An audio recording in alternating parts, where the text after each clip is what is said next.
ওকে, ভিডিওটা কেটে গেছিল। ওকে, রেট লটা কি? রেট লটা মনে করো এই যে তোমাকে একটা বিক্রিয়া দিয়ে দিলাম।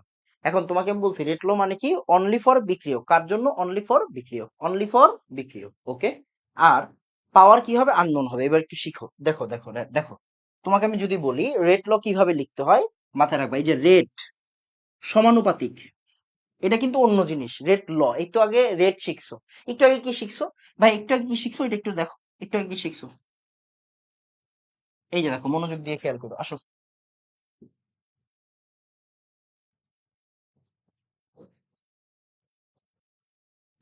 ডিডিটি অফ এ।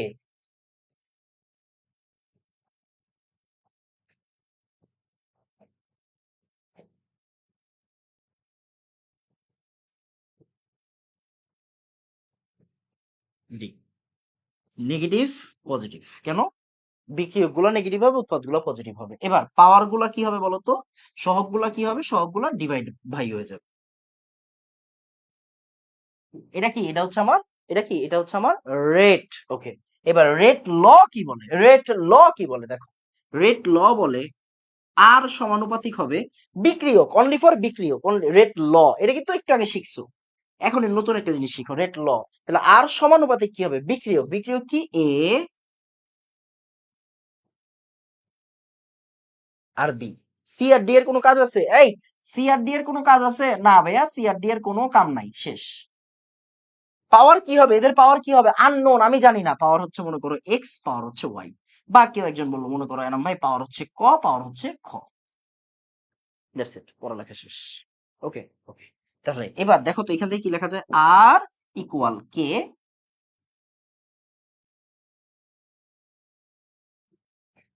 শেষ। হ্যাঁ, এই যে এটাই হচ্ছে আমার রেট ল। তাহলে রেট ল কি? রেট ল জাস্ট কার জন্য কাজ করবে? রেট ল কাজ করবে শুধুমাত্র বিক্রিয়কদের জন্য, শুধুমাত্র বিক্রিয়কদের জন্য। পাওয়ার হবে কি? আননোন। এই যে পাওয়ার, এই যে পাওয়ার, পাওয়ার গুলারে আমরা বলি হচ্ছে ক্রম, অর্ডার অফ রিয়েকশন। তার মানে এই পুরা রিয়েকশনের অর্ডার কি হবে? ক প্লাস খ। যদি এখানে 10 + 20 থাকে, অর্ডার হবে 30। মানে এই পাওয়ার গুলার যোগফলকে বলা হয় অর্ডার। এই ক কে বলা হয় এ এর অর্ডার, খ কে বলা হয় বি এর অর্ডার। আর টোটাল অর্ডার অফ রিয়েকশন কি হবে? ক প্লাস খ। টোটাল অর্ডার অফ রিয়েকশন কি হবে? ক প্লাস খ। ক্লিয়ার? ওকে, আসো একটু পরে তোমাকে একটা সুন্দর প্রশ্ন করাই, তাহলে তুমি বুঝবা। আর বোঝার দরকার নেই। ঢাকা ভার্সিটিতে একটা প্রশ্ন আসছে, তাই এটা করাবো। দেখো এখানে এ টু বি পি, আমি এটা পুরাটা সলভ করাবো। হ্যাঁ, পুরাটা সলভ করাবো। কেন? তোমরা ভালোর জন্য, বুঝো।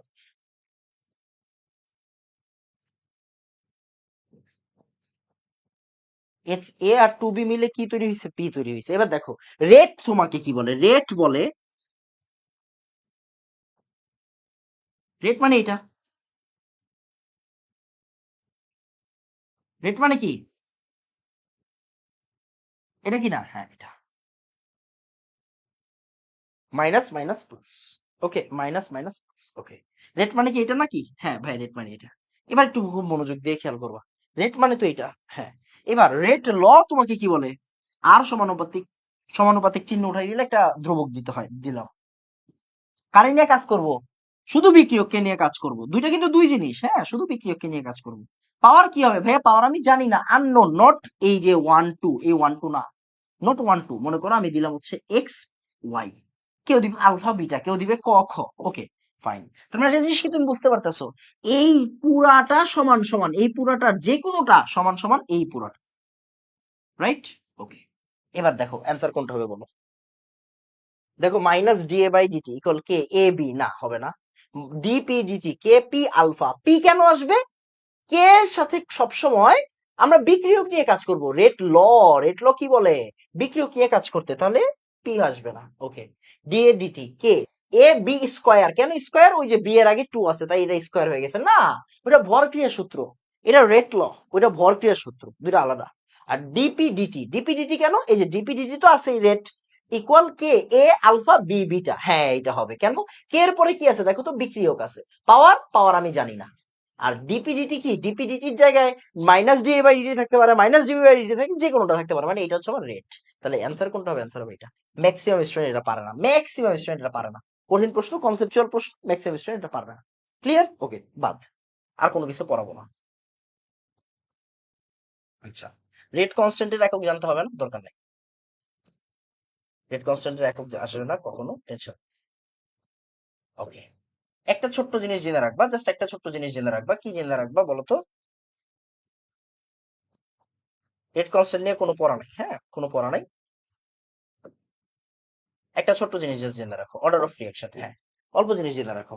ফার্স্ট অর্ডার রিয়াকশন, দেখো এটা সিলেবাসের বাইরের টপিক, সিলেবাসের বাইরের টপিক, আমি নিজেও স্বীকার করতেছি, কোনো সমস্যা নেই। বাট আমি যতটুকু না পড়াইলেই না অতটুকু আমার পড়াইতে হবে, নাইলে আমার নিজের কাছে নিজের খারাপ লাগবে। প্লিজ আমার কথাটা শোনো, প্লিজ পড়ো। হ্যাঁ, আসো তাহলে order of reaction. Order of reaction মানে zero order reaction, first order reaction, second order reaction.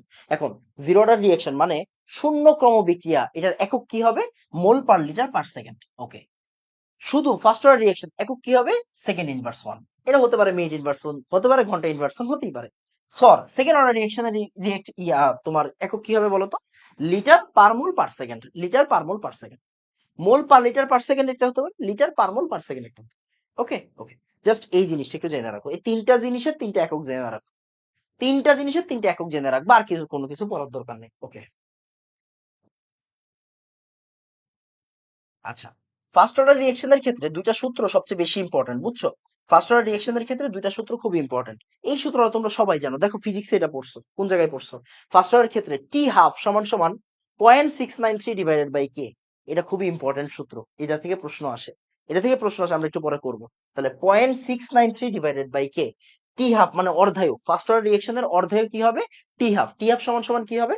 0.693 divided by K, 0.693 divide by K, 0.693 divide by কে।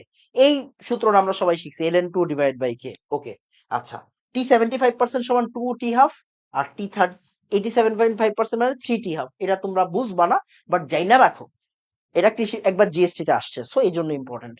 কি বলছি? ফার্স্ট অর্ডার রিঅ্যাকশনের ক্ষেত্রে, ফার্স্ট অর্ডার রিঅ্যাকশনের ক্ষেত্রে টি 75% মানে 75% অবশিষ্ট। টি 75% কি হবে? 2 ইন্টু অর্ধায়ু। টি 87.5% কি হবে? 3 ইন্টু অর্ধায়ু। দরকার নাই, জাস্ট এটা জানা রাখো। আর অর্ধায়ু সূত্র আমরা সবাই জানি, এটা জিনিসটা জেনে রাখবো। বাকি সূত্রগুলো লাগে না, বুঝছো? বাকি সূত্রগুলো থেকে প্রশ্ন আসে না। KT equal LN C not by CT, just important না, বাদ দিয়ে দাও। ওকে, অর্ধায়ুর হিসাব হিসাব করার দরকার নাই, এগুলো হিসাব করার দরকার নাই, তোমার এগুলো আসবে না। যেমন এই যে দেখো, ভালো প্রশ্ন দেখো, বুঝো, ঢাকা ভার্সিটিতে আসছে একবার। দেখো প্রত্যেকটা কনসেপ্ট এমন ভাবে পড়তে হবে যাতে করে তুমি না আটকাও। এই টপিকটা যদি আমি না পড়াইতাম, কেউ কিন্তু আমার কিছু বলতে পারত না। আমি কেন পড়াচ্ছি বাবা? একটু পড়ো, দরকার দেখেই পড়াচ্ছি। একটি প্রথম ক্রম বিক্রিয়ায় অর্ধায়ু 15 মিনিট, হার ধ্রুবক কত? ভালো প্রশ্ন। তাহলে হার ধ্রুবকের সূত্রটা কি ছিল মনে আছে? টি হাফের সূত্র কি ছিল? টি হাফ ইকুয়াল কি? 0.693 ডিভাইডেড বাই কে।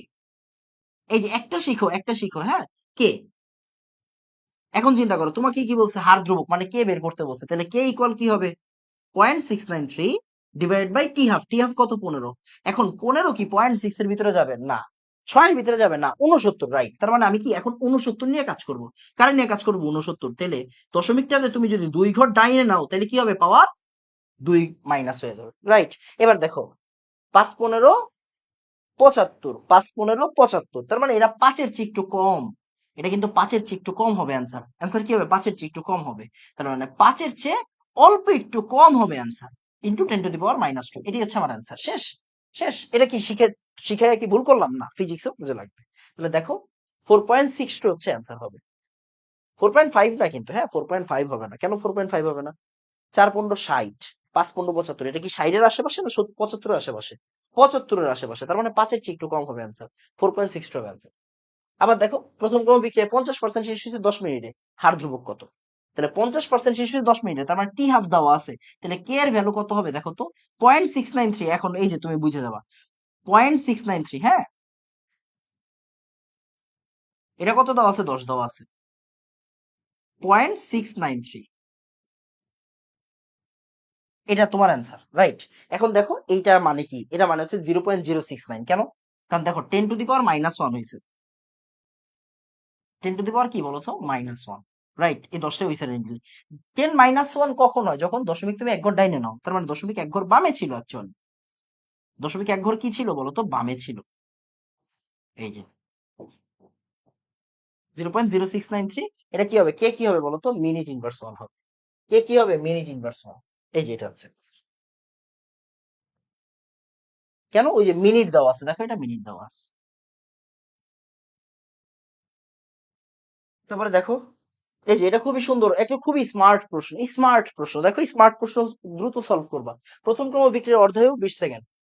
বিক্রিয়কের ঘনমাত্রা 1.6 থেকে 0.2 হতে কত সময় লাগবে? খুবই খুবই সলিড প্রশ্ন, দেখো ভালো, এগুলো টেকনিক্যাল প্রশ্ন, জিএসটি এগ্রিতে আসতে পারে।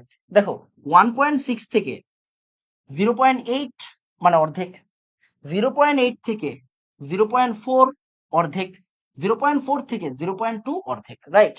তাহলে একটা অর্ধেকের সময় দেওয়া আছে কত? 20 সেকেন্ড। তাহলে এরকম 1 2 3 তিনটে অর্ধেক শেষ করতে লাগবে কত সেকেন্ড? 60 সেকেন্ড। অ্যান্সার হচ্ছে 60 সেকেন্ড। 1 2 3। দেখো ফার্স্টে একবার আসছে, কি আসছে দেখো, একটি প্রথম ক্রম বিক্রিয়ায় 60 সেকেন্ডে 2 মোল থেকে 1 মোল, 2 মোলার থেকে 1 মোলার হয়। তার মানে দেখো এটা কিন্তু টেকনিক্যাল প্রশ্ন, 2 থেকে 1 মোলার হয়েছে, 2 থেকে 1-এ আসছে কতটুকু সময়ে? 60 সেকেন্ড সময়ে আসছে। 2 থেকে 1 হয়েছে মানে অর্ধেক হয়ে গেছে 60 সেকেন্ডে। তার মানে ওরা কিন্তু তোমাকে ইনডিরেক্টলি টি হাফ দিয়ে দিছে কতটুকু বলতো? 60 সেকেন্ড। ওরা তোমাকে ইনডিরেক্টলি টি হাফ দিয়ে দিছে কতটুকু? 60 সেকেন্ড। এবার দেখো বলছে 0.5 থেকে 0.125 এ নামতে কত সময় লাগে? দেখো 0.5, 0.5 এর অর্ধেক কত? 0.25, 0.25 এর অর্ধেক কত? 0.125, রাইট? তাহলে এবার তুমি চিন্তা করো যে ভাইয়া এই জায়গার এটা তো একটা অর্ধায়ু, তার মানে এই জায়গায় কতটুকু লাগে? 60 সেকেন্ড। ভাই এটা তো আরেকটা অর্ধায়ু, এটা কতটুকু লাগে? 60 সেকেন্ড। তার মানে 60 সেকেন্ড, 60 সেকেন্ড কত? 120 সেকেন্ড। অ্যান্সার হচ্ছে কত? অ্যান্সার হচ্ছে 120 সেকেন্ড। দেখছি স্মার্ট প্রশ্ন বাবা, স্মার্ট প্রশ্ন। ওকে, আর একটা সুন্দর, সবচেয়ে কঠিন প্রশ্ন, সবচেয়ে কঠিন প্রশ্ন করাই দিই, হ্যাঁ সবচেয়ে কঠিন প্রশ্নটা করাই দিই তোমাকে। এই যে দেখো সবচেয়ে কঠিন প্রশ্ন, জিএসটি 22-23 আসছে। 1 সেকেন্ড লাগে সলভ করতে। একটি একটি বিক্রিয়ায় 10 ঘন্টায় ও 30 ঘন্টায় 50% ও 87.5% সম্পন্ন হয়। এটি কোন ক্রম বিক্রিয়া অনুসরণ করে? দেখো তো, তোমাকে বলছিলাম, দেখো প্রথম ক্রম বিক্রিয়ার ক্ষেত্রে টি 87.5% সমান সমান হচ্ছে 3 × টি হাফ, মানে টি 50%। মানে অর্ধেক শেষ হইতে যেই সময় লাগে তার 3 গুণ করলে 87.5% সেকেন্ড লাগে, মানে 87.5% সময় সময় লাগে, মানে এতটুকু বাকি থাকে আর কি, এতটুকু শেষ হয়ে যায়। এবার দেখো তো, এইটা যদি ভাইয়া 30 হয়, তোমার হিসাব কি মিলে কিনা? দেখো তো টি 50% কটুক দেওয়া আছে 10, দেখো 10 ঘন্টায় 50% শেষ হয়, 10 ঘন্টায় 50% শেষ হয়। তাহলে 87.5% শেষ হবে কতটুকু সময়ে? 30 ঘন্টায়। 10 আর 3 সম্পর্ক কি মিলছে? হ্যাঁ। এটা কোন ক্রম বিক্রিয়ার জন্য? প্রথম ক্রম বিক্রিয়ার জন্য। এত টেনশনই করতে হয়? টি 87.5% মানে কি? 3 × 2, 3 × টি 50%। এটা একটা সম্পর্ক, এটা একটা সম্পর্ক, এটা তোমার বোঝার দরকার নেই, তোমার এগুলা সিলেবাসের বাইরের টপিক। জাস্ট একটা সম্পর্কটা তোমার শিখাই দিলাম, সম্পর্কটা ইম্পর্টেন্ট এই জন্য শিখাই দিছি। যদি 75% বলতো যে ভাইয়া 75, যেমন এরকম প্রশ্ন আছে দেখবা হাজারি স্যারের বইয়ে আছে, টি 50% শেষ হয়েছে এত সময়ে, টি 50% শেষ হয়েছে কতটুকু সময়? মনে করো 5 মিনিটে। অর্ধেক শেষ হয়েছে, অর্ধেক শেষ হয়েছে হচ্ছে 5 মিনিটে। 75% শেষ হবে কতটুকু সময়ে? অর্ধেক শেষ হওয়া মানে তো 50%। 75% শেষ হবে সবসময় মাথায় রাখবা 10 মিনিট সময়। মানে টি 50% সমান সমান, টি 75% সমান সমান কি হবে? 2 × টি 50%। এটা একটা সম্পর্ক, এটা একটা সম্পর্ক। তোমার এই দুটো সম্পর্ক শিখিয়ে দিলাম কেন? By any chance, by any chance যদি কেউ প্রশ্ন কঠিন করে তখন যাতে তুমি অ্যান্সার করতে পারো। শেষ। ওকে, ক্রম নিয়ে আর কোনো কিছু জানতে হবে না, জাস্ট দুইটা গ্রাফ একটু শিখে রাখবা, আর কোনো পড়ালেখার দরকার নাই।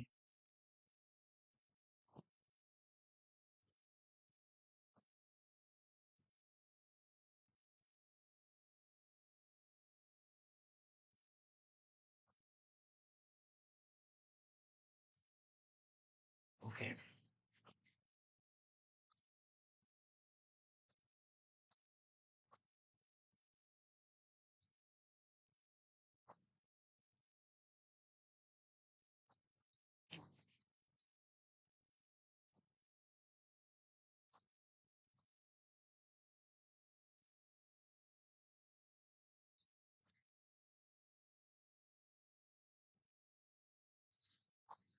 ওকে, দেখো ক্রম নিয়ে আরেকটু অল্প একটু পড়বো, আর অল্প একটু পড়বো, হ্যাঁ আর অল্প একটু পড়বো। সেটা কি?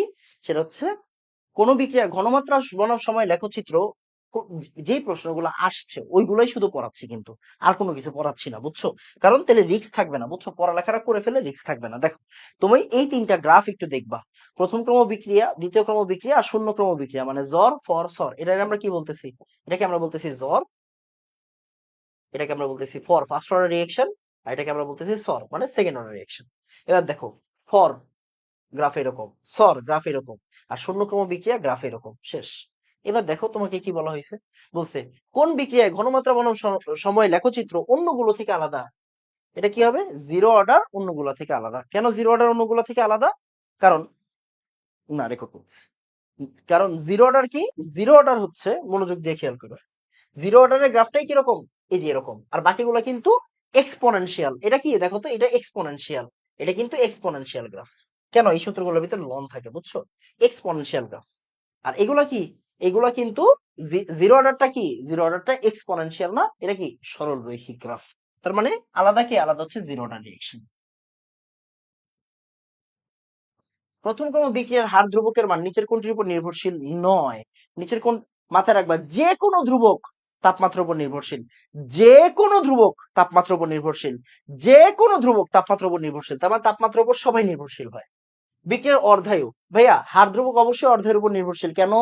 কেন কেন দেখো তো, প্রথম ক্রম বিক্রিয়া, প্রশ্ন আসেই প্রথম ক্রম থেকে, টি এফ সমান সমান 0.693 ডিভাইড বাই কে।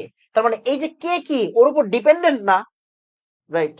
ডিপেন্ডেন্ট কিনা? হ্যাঁ। তাহলে কে ওর উপর ডিপেন্ডেন্ট কিনা? হ্যাঁ। তাহলে বিক্রিয়া অর্ধের উপর ডিপেন্ডেন্ট, ওর উপর ডিপেন্ডেন্ট। তাপমাত্রার উপর যে কোনো ধ্রুবক ডিপেন্ডেন্ট থাকে। প্রভাবক হইলে কি হয়? প্রভাবক, যদিও আলটিমেটলি প্রভাবকের কোনো কাজ নাই ওই সাম্যাবস্থাটাকে আগাই না দেয়, বাট এই প্রশ্নটা অন্য কনসেপ্টে করা। বিক্রিয়কের ঘনমাত্রা দেখো, টি হাফের সাথে বিক্রিয়কের ঘনমাত্রার কোনো সম্পর্ক নাই, তার মানে এইটা হচ্ছে অ্যান্সার হবে।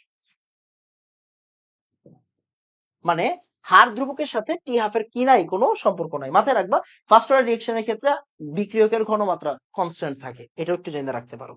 ওকে, আমি বিক্রিয়কের ঘনমাত্রা নিয়ে আর কোনো পড়ালেখা করব না, তুমি টেনশন কইরো না। ওকে, তুমি টেনশন কইরো না। আচ্ছা, এক সেকেন্ড, হ্যাঁ, আমি দেখি কোন জিনিসগুলা তোমাকে পড়ানো যায়। ওকে, লাগবে না, আসো।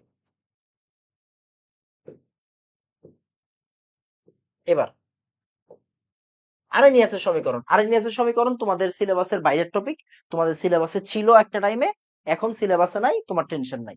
জাস্ট একটু জেনে রাখো যে 10 ডিগ্রি সেন্টিগ্রেড তাপমাত্রা বাড়াইলে হার ধ্রুবকের মান 10 গুণ বৃদ্ধি পায়, হার ধ্রুবকের মান 10 গুণ বাড়ে। যেমন K2/K1, এই যে একটু মনোযোগ দিয়ে খেয়াল করো, আমি একটু ভুল বলছি।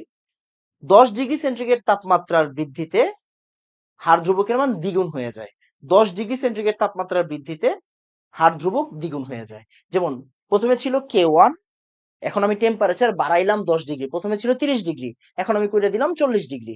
তাহলে প্রথমে যদি হার ধ্রুবক K1 থাকে, পরের হার ধ্রুবক কি হবে? K2 × 2, K2 × 2। ওকে, মানে জাস্ট হয়ে যাবে, অর্ধেক হয়ে যাবে, আর দ্বিগুণ হয়ে যাবে। ব্যাপারটা হচ্ছে এরকম। তাপমাত্রার সাথে সাথে সবসময় বাড়বে, মাথায় রাখবা, তাপমাত্রার সাথে সাথে সবসময় বাড়বে। আমি তাপমাত্রা বাড়াইলাম T1 তাপমাত্রায়, এটা হচ্ছে K1, T2 তাপমাত্রায় এটা হচ্ছে K2। আমি যদি T1 যদি 30 ডিগ্রি থাকে, T2 যদি 40 ডিগ্রি হয়, তাহলে K2 কি হবে? ডাবল হয়ে যাবে। K2 কি হয়ে যাবে? 2 × K1 হয়ে যাবে। মানে কি, আগে যা ছিল এখন কি হয়ে যাবে? তার ডাবল হয়ে যাবে। মানে আগেরটা তার অর্ধেক হবে, নতুনটা কি হবে? তার ডাবল হবে, আগেরটা ডাবল হয়ে যাবে। এটা হচ্ছে পড়ালেখা। মানে T2টা কিন্তু বেশি, মনে করো এটা 30 ডিগ্রি সেন্টিগ্রেড, আর এটা হচ্ছে 40 ডিগ্রি সেন্টিগ্রেড। একটা 30 ডিগ্রি সেন্টিগ্রেড, একটা 40 ডিগ্রি সেন্টিগ্রেড। কথা বোঝা গেছে বাবা? এই তো। তাহলে 30 ডিগ্রি সেন্টিগ্রেড তাপমাত্রায় T1 K1, 40 ডিগ্রি সেন্টিগ্রেড তাপমাত্রায় T2 হচ্ছে K2। এই K2টা কি হবে? আগেরটার দ্বিগুণ হবে। কেন? তুমি 10 ডিগ্রি বাড়াইছো, টেম্পারেচারের ডিফারেন্স কত? 10 ডিগ্রি সেন্টিগ্রেড। তাহলে 10 ডিগ্রি সেন্টিগ্রেড যদি টেম্পারেচার ডিফারেন্স থাকে, তাহলে হার ধ্রুবক কি হয়ে যায়? দ্বিগুণ হয়ে যায়। এটা হচ্ছে জাস্ট জেনে রাখো। আর আরএনএস এর সমীকরণ তোমার লাগবে না। কেন লাগবে না? কারণ তোমাদের সিলেবাসের বাইরের টপিক এটা, এখান থেকে প্রশ্ন আসবে না, জাস্ট জেনে রাখার জন্য দিছি। ওকে, সক্রিয়ণ শক্তি তোমরা নাম শুনছো, গ্রাফটা একটু ভালো করে দেখে রাখবা, গ্রাফটা একটু ভালো করে দেখে রাখবা। একটা জিনিস সবসময় মাথায় রাখবা, এটা আমরা গত ক্লাসে পড়ছিলাম, এক্সোথার্মিকে, এক্সোথার্মিকে সবসময় রিয়েক্টেন্টের স্থিতিশক্তি বেশি হয়, রিয়েক্টেন্টের স্থিতিশক্তি বেশি হয়। রিয়েক্টেন্টের স্থিতিশক্তি কি হয়, বেশি হয়। এই দেখো এনার্জি অফ এ, এ হচ্ছে বিক্রিয়ক আর বি হচ্ছে উৎপাদ। দেখো ই কিন্তু বেশি, দেখছো ই হচ্ছে বেশি, এই দেখো ই হচ্ছে বেশি কার থেকে, বি থেকে, মানে বিক্রিয়ক থেকে। আর এন্ডোথার্মিকে কি হবে, উল্টা হবে, এন্ডোথার্মিকে কি হবে, উল্টা হবে। মানে ই এ নিচে আছে, ই বি উপরে আছে। তোমার মুখস্থ রাখা লাগবে না, জাস্ট মাথায় রাখবা এক্সোথার্মিকের ক্ষেত্রে রিয়েক্টেন্টের স্থিতিশক্তি সবসময় কি থাকে, বেশি থাকে। শেষ, আর কোনো পড়ালেখার দরকার নাই।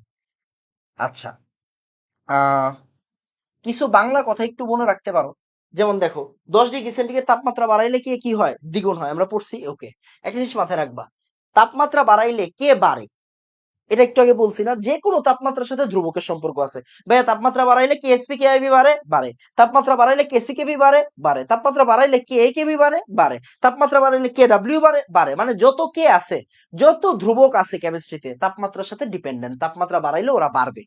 কথা বোঝা গেছে? ওকে, তাহলে তাপমাত্রা বাড়াইলে ধ্রুবক বাড়ে, এটা শিখছি। ওকে, এবার তোমার কথা বুঝো, তাপমাত্রা বাড়াইলে কি সংঘর্ষ বাড়বে না, অণুর গতিশক্তি বৃদ্ধি পাবে না? দেখো তাপমাত্রা বাড়াইলে গতিশক্তি বৃদ্ধি পায়, তাপমাত্রা বাড়াইলে সংঘর্ষ বৃদ্ধি পায়। যত বেশি সংঘর্ষ বাড়বে বিক্রিয়ার রেট তত বাড়বে, তাহলে তাপমাত্রা বাড়াইলে রেট বৃদ্ধি পাবে, তাপমাত্রা বাড়াইলে রেট বৃদ্ধি পাবে।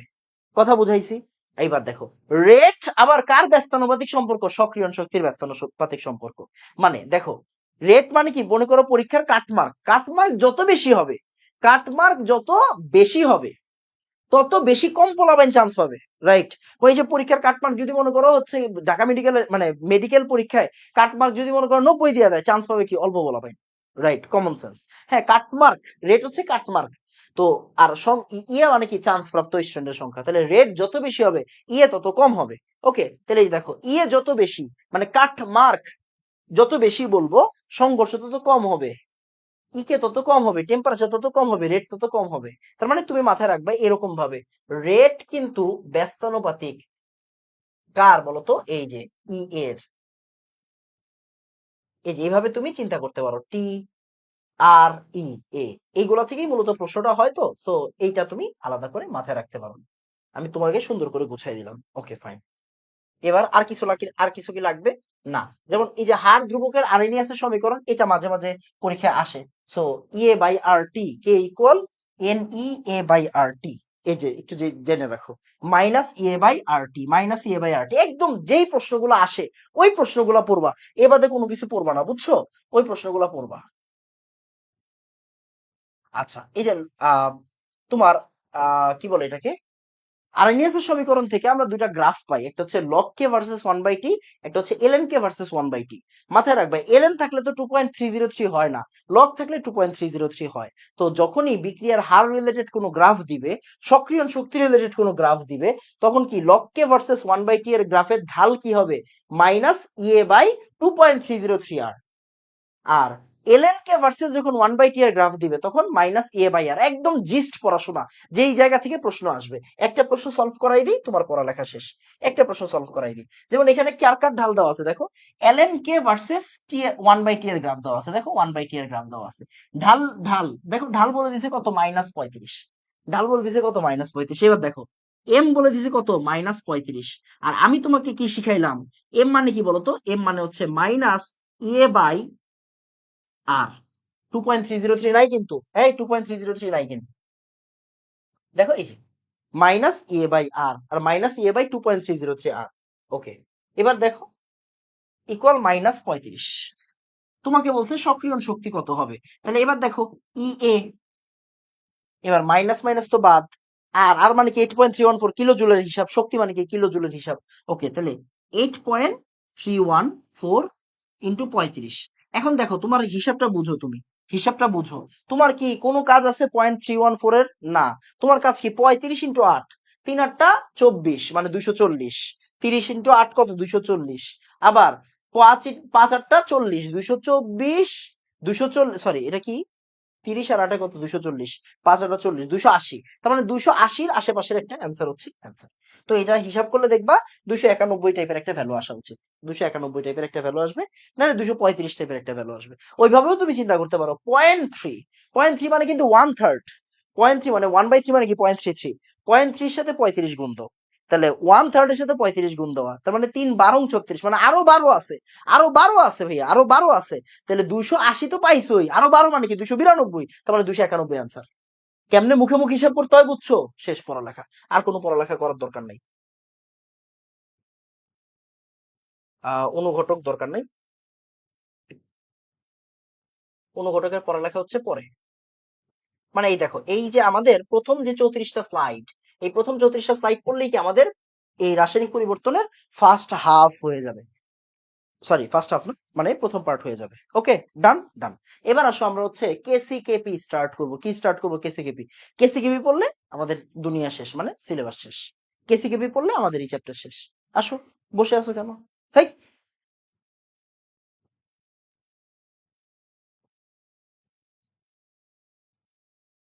এবার কেসি কেপি মানে প্রথম অর্ধেক শেষ। আমরা কি বলছিলাম? রাসায়নিক পরিবর্তন মানে কয়টা চ্যাপ্টার? রাসায়নিক পরিবর্তন মানে 4টা চ্যাপ্টার। কয়টা চ্যাপ্টার বলো তো? 4টা চ্যাপ্টার। আমাদের কিন্তু প্রথম পার্ট শেষ, মানে রাসায়নিক গতিবিদ্যা শেষ। এই গতিবিদ্যা শেষ। এখন তোমার কাজ কি? কেপি কেসি। লাস্ট ক্লাসে আমরা কি কি পড়ছি বলতো? এসিড বেস পড়ছি আর হিট কেমিস্ট্রি পড়ছি। এসিড বেস আর হিট কেমিস্ট্রি।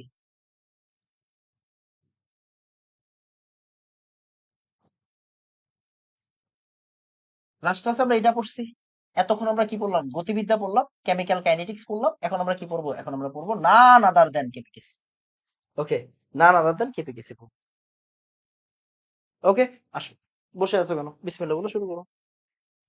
প্রথমেই অনেক বেশি ইম্পর্টেন্ট, অনেক বেশি ইম্পর্টেন্ট, খুবই ইম্পর্টেন্ট জিনিস, একটু নোট করবা। এগুলো মেডিকেল ভর্তি পরীক্ষা, মানে যেহেতু জিএসটি এগ্রি করছে এটা, তার মানে কি একটু কিছু জিনিস পড়ে যেতে হবে। এদিকে আসো, বেশি কিছু পড়বা না, অল্প অল্প পড়বা। ধনাত্মক প্রভাবককে ম্যাঙ্গানিজ ডাইঅক্সাইড, কে ধনাত্মক প্রভাবক। ঋণাত্মক প্রভাবককে phosphoric acid, glycerine, sulphuric acid, aniline. আর অ্যানিলিন মানে সরি অ্যানিসল, অ্যানিসল মানে হচ্ছে মিথোক্সিবেনজিন, মিথোক্সিবেনজিন। ওকে, তাহলে phosphoric acid, glycerine, sulphuric acid, anisole, এরা কি? এরা হচ্ছে ঋণাত্মক প্রভাবক। ঋণাত্মক প্রভাবক কাজ কি? বিক্রিয়ার গতি কমায় দিবে। আমরা রেট পড়তেছি না? হ্যাঁ। বিক্রিয়ার গতি কমায় দিবে কে? বিক্রিয়ার গতি কমায় দিবে কে? বিক্রিয়ার গতি কমায় দিবে হচ্ছে গিয়ে phosphoric acid, glycerine, sulphuric acid, anisole, এইগুলা। ধনাত্মক প্রভাবক কি? বিক্রিয়ার গতি বাড়ায় দিবে ম্যাঙ্গানিজ ডাইঅক্সাইড। অটো প্রভাবককে manganous ion, arsenic, ethanoic acid, এগুলো হচ্ছে অটো প্রভাবক। অটো প্রভাবক কারা? Mn2+ ion, arsenic, ethanoic acid. Okay. আবিষ্ট প্রভাবককে? আর্সেনিকের অক্সাইড, আবিষ্ট প্রভাবক, আর্সেনিকের অক্সাইড AH2O3, আবিষ্ট প্রভাবক। তারপরে প্রভাবক সহায়ক কে? প্রভাবক সহায়ক মানে, প্রভাবক সহায়ক মানে হচ্ছে যে প্রভাবনে হেল্প করে। যেমন মোলিবডেনাম, আয়রন, এরা প্রভাবকে হেল্প করে। যেমন দেখো, আমরা জানি নাইট্রোজেন আর হাইড্রোজেন মিলে কি তৈরি করে বলতো? অ্যামোনিয়া তৈরি করে। হেবারবোস প্রণালী, হেবারবোস প্রণালীতে নাইট্রোজেন আর হাইড্রোজেন মিলে কি তৈরি হয়? অ্যামোনিয়া তৈরি হয়। তাহলে অ্যামোনিয়া যদি তৈরি হয়, মনোযোগ দিয়ে খেয়াল করো, অ্যামোনিয়াতে এখানে প্রভাবক সহায়ক হিসেবে থাকে হচ্ছে মোলিবডেনাম। কে থাকে? মোলিবডেনাম থাকে। ওকে। প্রভাবক বিষ, প্রভাবক বিষকে একটু আগে আমরা পড়ছিলাম AH2O3 প্রভাবক বিষ, বেরিয়াম সালফেট প্রভাবক বিষ, হাইড্রোজেন সালফাইড প্রভাবক বিষ। ওকে। আর এনজাইমের কার্যকারিতার অপটিমাম টেম্পারেচার হচ্ছে 37 ডিগ্রি সেন্টিগ্রেড। ঠিক যা লাগবে তা পড়ো, ঠিক যা লাগবে। তাহলে অপটিমাম টেম্পারেচার কত? 37 ডিগ্রি সেন্টিগ্রেড। অপটিমাম টেম্পারেচার কত? 37 ডিগ্রি সেন্টিগ্রেড। তাহলে এনজাইমের কার্যকারিতার জন্য অপটিমাম টেম্পারেচার হচ্ছে 37 ডিগ্রি সেন্টিগ্রেড। আর বিভিন্ন প্রভাবকের এক্সাম্পল, এই কয়েকটা জিনিস আমার মাস্ট জানতে হবে। আরেকটা জিনিস আমরা জানি, যেমন অসওয়াল্ড পদ্ধতিতে, যেমন এটা কি হেবারবোস প্রণালীতে অ্যামোনিয়া তৈরি করা হয়। তোমাকে যদি বলা হয়, মনোযোগ দিয়ে খেয়াল করো, তাহলে হেবারবোস মানে কি? হেবারবোস প্রণালী মানে হচ্ছে অ্যামোনিয়া, রাইট। তাহলে অসওয়াল্ড মানে কি হবে বলতো? অসওয়াল্ড প্রণালী, অসওয়াল্ড প্রসেস, অসওয়াল্ড দিয়ে কি হবে বলতো? অসওয়াল্ড দিয়ে হবে হচ্ছে নাইট্রিক অ্যাসিড উৎপাদন। অসওয়াল্ড দিয়ে কি হবে? নাইট্রিক অ্যাসিড উৎপাদন। অসওয়াল্ড দিয়ে নাইট্রিক অ্যাসিড উৎপাদন। তাহলে হেবারবোস প্রণালী দিয়ে হচ্ছে অ্যামোনিয়া উৎপাদন হবে, অসওয়াল্ড পদ্ধতি দিয়ে হবে হচ্ছে নাইট্রিক অ্যাসিড উৎপাদন। ওকে, ডান। যেমন এই দেখো, মেডিকেল ভর্তি পরীক্ষা একবার আসছে, নিচের কোনটি ঋণাত্মক প্রভাবক? আমরা পড়ছি গ্লিসারিন, অ্যানিসল, সালফিউরিক অ্যাসিড, এরা হচ্ছে গিয়ে কি? এরা হচ্ছে তোমার ঋণাত্মক প্রভাবক। আচ্ছা, এগুলো লাগবে না।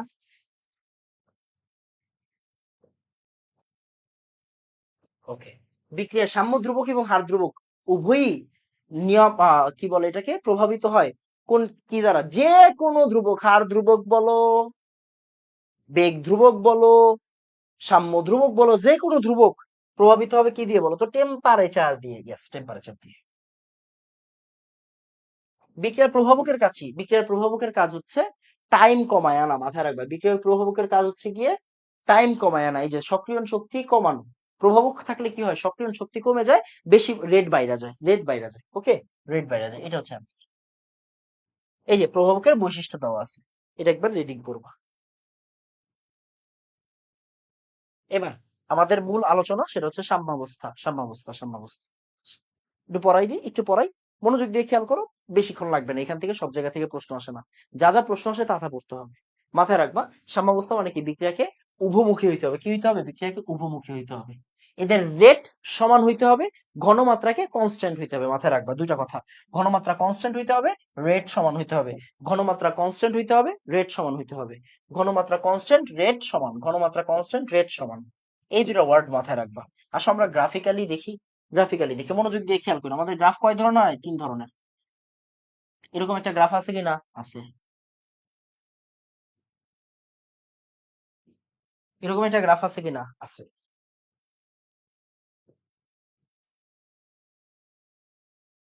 এরকম একটা গ্রাফ আছে কিনা? হ্যাঁ ভাই, আছে। রাইট, 3 ধরনের গ্রাফ। এবার আসো আমরা এই তিনটারে ডাবল করে দিই।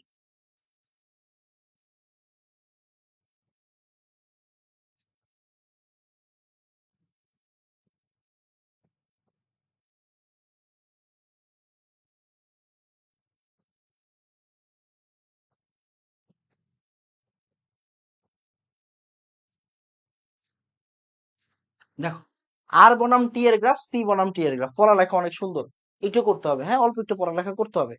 পড়ালেখা না করলে পারবা না। ঠিক আছে, আর বনাম টি এর গ্রাফ দেখো, সেটা হচ্ছে আর বনাম টি এর গ্রাফ। রেট কে সমান হইতে হবে, মাথায় রাখবা, রেটের ভ্যালু সেম হইতে হবে, রেট সমান। এইটার মানে কি বলতো? রেট সমান মানে কি? রেট সমান মানে হচ্ছে ভ্যালু সেম। রেট সেম মানে ভ্যালু সেম হইতে হবে। দেখো তো এই জায়গায় কি, দেখো তো ভ্যালু সেম কিনা? এই পয়েন্ট, হ্যাঁ, এই পয়েন্ট থেকে ও উপরের দিকে, ও নিচের দিকে, বাট ভ্যালু কি সেম? ভ্যালু সেম না, একজনের বেশি একজনের কম। এই জায়গা দেখো, এই জায়গাতে মনে করো উপর থেকে আস্তে আস্তে নামলো 5, এটা 7, 6, 5, 5 আর 5, 5ই রইলো, 5, 5ই রইলো। এটা মনে করো বাড়লো, এটা এটা কি হইলো মনে করো? এখানে 3, 3, 3ই থাকলো। আমি কিন্তু কনসেপ্ট গুলো আলোচনা করতেছি। এর রেট কি, ভ্যালু কি সমান? না, সমান না।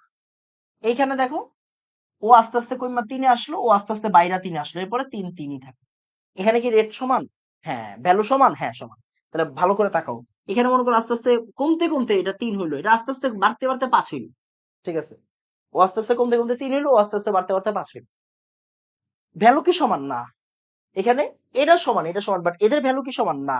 এবার উপর নিচে দুজনের ভ্যালু কি সমান? হ্যাঁ, ভ্যালু সমান। তার মানে এইটা মানে হচ্ছে সাম্যাবস্থা। মাথায় রাখবা, এটা মানে কি? এটা মানে সাম্যাবস্থা। ওকে, এখন কনস্ট্যান্ট মানে কনসেন্ট্রেশন মানে ঘনমাত্রার কথা কি বলা ছিল? ঘনমাত্রাকে কনস্ট্যান্ট হতে হবে। কি হতে হবে? কনস্ট্যান্ট। কনস্ট্যান্ট হতে হবে মানে কি? দেখো, দেখো, ও আস্তে আস্তে এই পয়েন্টের পরে ও আস্তে আস্তে বাড়তে বাড়তে 5 হইলো, 5 কিন্তু 5ই আছে। ও আস্তে আস্তে 3 হইলো, কমতে কমতে 3 কিন্তু 3ই আছে। আর কি হয় নাই? চেঞ্জ হয় নাই। আবার এইখানে মনে করো একজন 5, 5ই আছে, একজন 3, 3ই আছে, হ্যাঁ, 3, 3ই আছে। এখানে একজন 3, 3ই আছে, 3, 3ই আছে। এখানে প্রত্যেকটা কেসে কনস্ট্যান্ট। দেখো, ওরটা কনস্ট্যান্ট, ওরটা কনস্ট্যান্ট। ওকে, ওরটা কনস্ট্যান্ট, ওরটাও কনস্ট্যান্ট, ওরটা কনস্ট্যান্ট, ওরটা কনস্ট্যান্ট, মানে দুইজনের ক্ষেত্রেই কিন্তু কেসগুলো কনস্ট্যান্ট। কনসেন্ট্রেশনকে কনস্ট্যান্ট থাকতে হবে। তার মানে কি বলতো? এই তিনটা কেসই কি? তিনটা কেসই হচ্ছে সাম্যাবস্থার কেস, তিনটাই সাম্যাবস্থা। তার মানে কখনো যদি তোমাকে গ্রাফ দিয়ে প্রশ্ন করে, যে এরা কি সাম্যাবস্থায় আছে, উত্তর হচ্ছে ইয়েস, এরা সাম্যাবস্থায় আছে। দেখো, এরা কি সাম্যাবস্থায় আছে? উত্তর হচ্ছে ইয়েস, এরা সাম্যাবস্থায় আছে। পড়ালেখা শেষ? হ্যাঁ, পড়ালেখা শেষ। তাহলে গ্রাফগুলো একটু ভালো করে দেখে রাখো। সাম্যা ঘনমাত্রা বনাম সময়ের গ্রাফ বললে এই তিনটা কেসই কি সাম্যাবস্থা। রেট বনাম সময়ের গ্রাফ বললে শুধুমাত্র এই কেসটা সাম্যাবস্থা, বাকিগুলো সাম্যাবস্থা না। একটু আলোচনা করে দিলাম। ওকে, সাম্যাবস্থার বৈশিষ্ট্য জানতে হবে না, জাস্ট নর্মাল জিনিস জেনে রাখো। সাম্যাবস্থা কি? আসলে ডাইনামিক, স্থিতিশীল না, মানে স্থির না, ডাইনামিক। তারপরে সাম্যাবস্থা যে কোনো দিক থেকে কি হতে পারে? অর্জিত হতে পারে। কালার, প্রেসার, কনসেন্ট্রেশন দ্বারা সাম্যাবস্থা প্রভাবিত হয়। লা-শাতিলের নীতি। ওকে, প্রভাবক রেট বাড়ায়, মাথা রাখবা, প্রভাবক রেট বাড়ায়, সক্রিয় শক্তি কমায়। Common sense. ভাইয়া দেখো, আমরা একটু আগে পড়ছি না, রেটের সাথে কার সমানুপাতিক সম্পর্ক? এর ব্যস্তানুপাতিক সম্পর্ক, রাইট? তাহলে খেয়াল করো, প্রভাবক যদি রেট বাড়ায় দেয়, তাহলে সক্রিয় শক্তি কি হয়ে যাবে বলো তো? কমে যাবে না? প্রভাবক কি করে? রেট বাড়ায়, সক্রিয় শক্তি কমায় দেয়।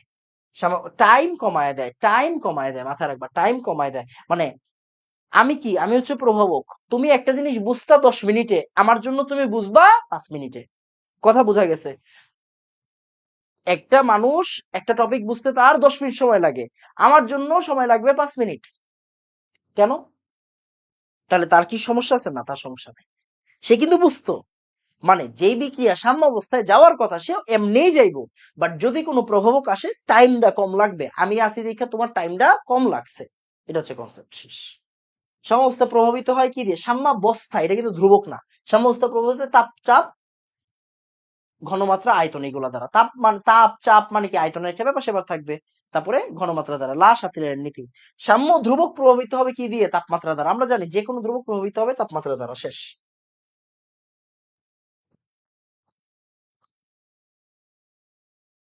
ওকে, কে ইকুইলিব্রিয়াম? কে ইকুইলিব্রিয়াম থেকে একটু পড়ালেখা করি। কে ইকুইলিব্রিয়াম মানে কি? কেসি, কেপি, কে এ, কে বি। সুন্দর হিসাব বুঝো। একদম সিম্পল কথা বলে দেই, সিম্পল কথা বলে দিই। মনে করো একটা বিক্রিয়া লিখলাম, মনে করো, হ্যাঁ।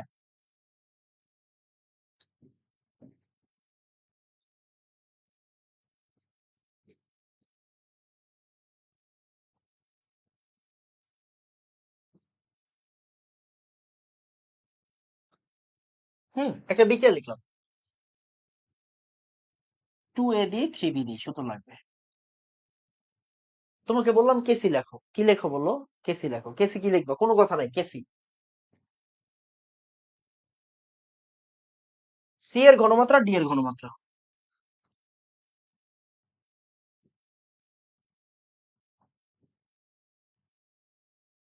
পাওয়ারটাকে, সহগটাকে পাওয়ারে দিয়ে দিবা, ডিভাইড বাই বিক্রিয়কের ঘনমাত্রা। পাওয়ারটা সহগ এসে পড়বে। শেষ।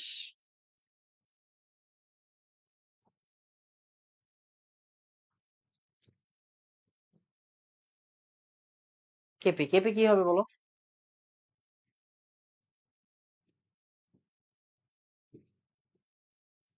উৎপাদের আংশিক চাপ ডিভাইডেড বাই বিক্রিয়কের আংশিক চাপ।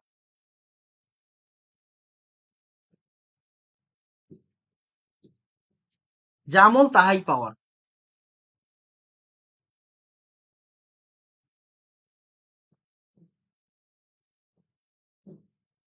শেষ। তাহলে কেসি মানে কি? কেসি মানে হচ্ছে, কেসি মানে কি? কেসি মানে ঘনমাত্রা দিয়ে কাজ করবা। কেপি মানে কি? তুমি আংশিক চাপ নিয়ে কাজ করবা, আর কোনো কাজ নাই তোমার। ওকে, সামনে আরো পড়ালেখা আছে। এমনিতে সক্রিয় মানে তোমার কি এটাকে কি বলা হয় বলতো? ভর ক্রিয়ার সূত্র, গুলবার্গ আর ওয়াগের সূত্র, যেটা একটি নির্দিষ্ট তাপমাত্রা ও সময়ে যে কোনো বিক্রিয়ার হার বিক্রিয়কগুলোর সক্রিয় ভরের সাথে নিম্ন রূপে সম্পর্কিত। কি রূপে সম্পর্কিত? সমানুপাতিক ভাবে সম্পর্কিত। কিভাবে সম্পর্কিত? সমানুপাতিক ভাবে সম্পর্কিত। ওকে, ওকে। তারপর আসো, এটা একটু খুবই সুন্দর কনসেপ্ট, মাথায় রাখবা। সাম্য ধ্রুবক বাড়লে কি হবে? সাম্য ধ্রুবক বাড়লে, মাথায় রাখবা, কেসি কেপি। সাম্য ধ্রুবক মানে কিন্তু কেসি কেপি, হার ধ্রুবক না কিন্তু। কেসি কেপি বাড়লে কি হবে? কেসি কেপি বাড়লে বিক্রিয়া সামনের দিকে যাবে, এটা জেনে রাখো। কেসি কেপি কমলে কি হবে? কেসি কেপি কমলে কি হবে? বিক্রিয়া পিছনের দিকে আসবে। শেষ। তাহলে সাম্য ধ্রুবক বাড়লে বিক্রিয়া সামনের দিকে যায়, সাম্য ধ্রুবক কমলে বিক্রিয়া পিছনের দিকে আসে। এতটুকু জানলে এনাফ। আচ্ছা, সাম্য ধ্রুবকের বৈশিষ্ট্য পড়ানোটা রিস্কি। রিস্কি না মানে এগুলা এত বেশি কঠিন প্রশ্ন করে না, বাট আমি চাই যে প্রত্যেকটা কনসেপ্ট তোমাকে পড়াইতে। এখান থেকে কোনো ম্যাথ আসে না, বুঝছো? এখান থেকে কোনো ম্যাথ আসে না, ম্যাথ দিবে না, তুমি টেনশন করো না। ম্যাথ এখান থেকে দিবে না, তোমার টেনশনের কারণ নাই। বাট তোমাকে কি করতে হবে বলো তো? পড়ালেখা করে যাইতে হবে। না পড়ালেখা করে গেলে হবে? বলো। বিক্রিয়া উল্টাইলে সাম্য ধ্রুবক উল্টাবে। মানে বুঝো, তোমাকে একটা জিনিস বুঝাই। মনে করো এ বি, এটা থেকে কি হয়েছে বলো তো? সি হয়েছে, সি প্লাস ডি হয়েছে। এই বিক্রিয়া সাম্য ধ্রুবক যদি হয় K1, এই বিক্রিয়াটা আমি যদি উল্টায় দিই, বুঝছো? এই বিক্রিয়াটা যদি আমি উল্টায় দিই, এই বিক্রিয়ার সাম্য ধ্রুবক কি হবে জানো? এই বিক্রিয়ার সাম্য ধ্রুবক হবে মেইন বিক্রিয়ার উল্টা। মেইন বিক্রিয়ার উল্টাই দিছি না, তাহলে মেইন বিক্রিয়ার সাম্য ধ্রুবকের উল্টাটা হবে এই বিক্রিয়ার সাম্য ধ্রুবক। মেইন বিক্রিয়ার সাম্য ধ্রুবকের উল্টাটা হবে এই বিক্রিয়ার সাম্য ধ্রুবক। কেন তুমি উল্টাই দিছো? ওকে, এবার আসো, মূল বিক্রিয়ার সাথে কোনো কিছু গুণ করলে মনে করো এরকম, দেখো মনে করি না আমি গুণ করছি, কত গুণ করছি? মনে করো আমি 3 গুণ করছি, 3 গুণ করলাম সবার সাথে। কি গুণ করলাম? 3 গুণ করলাম। এই বিক্রিয়া সাম্য ধ্রুবক, সরি একটু ভুল করছি, এই বিক্রিয়া সাম্য ধ্রুবক মনে করো K1। এখন আমি একটা কাজ করলাম, এই বিক্রিয়াটার সাম্য, এই বিক্রিয়াটা 3 দিয়ে গুণ করলাম। প্রত্যেকটা কনসেপ্ট পড়াচ্ছি, প্রত্যেকটা কনসেপ্ট পড়ে যেতে হবে, হ্যাঁ, কিচ্ছু লাগবে না, প্রত্যেকটা কনসেপ্ট পড়ে যাও। এই বিক্রিয়ার সাম্য ধ্রুবক কি হবে? এই বিক্রিয়ার সাম্য ধ্রুবক হবে মেন বিক্রিয়া, মেন বিক্রিয়ার সাম্য ধ্রুবক কি ছিল? K1 ছিল। এখন তুমি কি করছো? নতুন করে 3 গুণ করছো। তাহলে এই নতুন বিক্রিয়ার সাম্য ধ্রুবক হবে পুরান বিক্রিয়ার সাম্য ধ্রুবক টু দি পাওয়ার যত গুণ করছো। নতুন বিক্রিয়ার সাম্য ধ্রুবক হবে পুরান বিক্রিয়ার সাম্য ধ্রুবক টু দি পাওয়ার যত গুণ করছো। ক্লিয়ার? ওকে। এখন ভাই যদি আমি একসাথে একটা কাম করি, মানে বুঝলাম না। মনে করেন আমার কাছে আছে এ আর বি, আমি এখান থেকে তৈরি করছি সি। এ প্লাস বি থেকে আমি কি তৈরি করছি? সি তৈরি করছি। ওকে, এবার আসেন, এ প্লাস বি থেকে সি তৈরি করছি। এখন আমি একটা কাম করলাম, কি করলাম? আমি এটারে এইভাবে লিখলাম। এখন কি হয়েছে বলতো? এখন কি করলাম? এখন আলটিমেটলি এটা আকাম করছি, বিক্রিয়াটারে উল্টাইছি, আবার 3 গুণ করছি। খেয়াল করছো? সি আসিল ওই সাইডে, সি এখন এই সাইডে, এ প্লাস বি আসিল এই সাইডে, এ প্লাস বি এখন ওই সাইডে। উল্টায়ও দিছি, আবার কি করছি বলতো? গুণও করছি। উল্টায়ও দিছি, আবার কি করছি বলতো? গুণও করছি। উল্টায়ও দিছি, গুণও করছি। ক্লিয়ার কিনা কথা? হ্যাঁ ভাই ক্লিয়ার। এখন কি হবে বলতো? এই বিক্রিয়ার সাম্য ধ্রুবক মনে করো K1। তাহলে নতুন বিক্রিয়ার সাম্য ধ্রুবক কি হবে বলতো? নতুন বিক্রিয়ার সাম্য ধ্রুবক হবে, মনোযোগ দিয়ে খেয়াল করো। প্রথম কথা হচ্ছে, আগে আমি উল্টাইলাম, উল্টাইলে সাম্য ধ্রুবক কি হয়ে যাবে? উল্টা। এরপরে কি করছি? এরপরে আমি 3 দিয়া গুণ করছি। তাহলে কি হবে?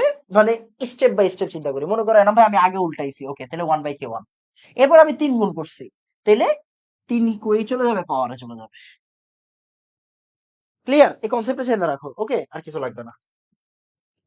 আরেকটা জিনিস কি, যদি একাধিক বিক্রিয়া সাম্য ধ্রুবক হয় নতুন তাহলে কি হবে? মনে করো A plus B equal C plus D, C, এবার সি প্লাস ডি সমান সমান ই। তাহলে আলটিমেটলি বিক্রিয়াটা কি হবে বলো? মনোযোগ দিয়ে খেয়াল করো, A plus B plus D E. কেন? কারণ দেখো সি আর সি কিন্তু কাটাকাটি চলে যাচ্ছে, দুই সাইডে আছে। তাহলে দেখো, এই বিক্রিয়াটাকে আমরা কি বলতে পারি? এই দুইটা বিক্রিয়া থেকে আসছে। এই বিক্রিয়াটা কি? এই দুইটা বিক্রিয়ার সমষ্টি। এই বিক্রিয়ার সাম্যদ্রব্যক যদি হয় K1, এই বিক্রিয়ার সাম্যদ্রব্যক যদি হয় K2, এই বিক্রিয়ার সাম্যদ্রব্যক কি হবে জানো? এই বিক্রিয়ার সাম্যদ্রব্যক হবে আগের যেই দুইটা বিক্রিয়ার যোগফল, এটা মানে এই বিক্রিয়াটা যেই দুইটা বিক্রিয়ার যোগ করে আসছে তাদের গুণফল। তাহলে নতুন বিক্রিয়ার সাম্যদ্রব্যক কি হবে?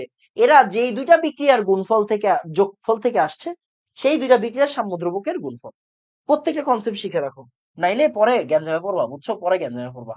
একটা ভালো প্রশ্ন সলভ করাই দিই, তাহলে দেখবা সবগুলো কনসেপ্ট হয়ে যাবে, বুঝছো? সবগুলো কনসেপ্ট হয়ে যাবে, বেশি কঠিন করার দরকার নেই, বেশি কঠিন পড়ালেখার দরকার নেই। আসো একটা শিখো, বুটেক্স আসছিল একবার, আসো একটা শিখো। কোনো পেজ কি বাদ গেছে? না, কোনো পেজ বাদ যায়। ওকে, দেখো, sulphur dioxide half O2 sulphur trioxide, আবার সালফার ট্রাইঅক্সাইড SO2 O2। ওকে, একটা জিনিস ভালো করে খেয়াল করো, K1 আর K2 এর সম্পর্ক ভালো করে বুঝো আগে, হ্যাঁ? তুমি একটু বুঝবা, তারপরে কথাবার্তা বলবা, দেখবা পারবা। উপরের বিক্রিয়াটা দেখো, নিচের বিক্রিয়াটার দিকে তাকাও।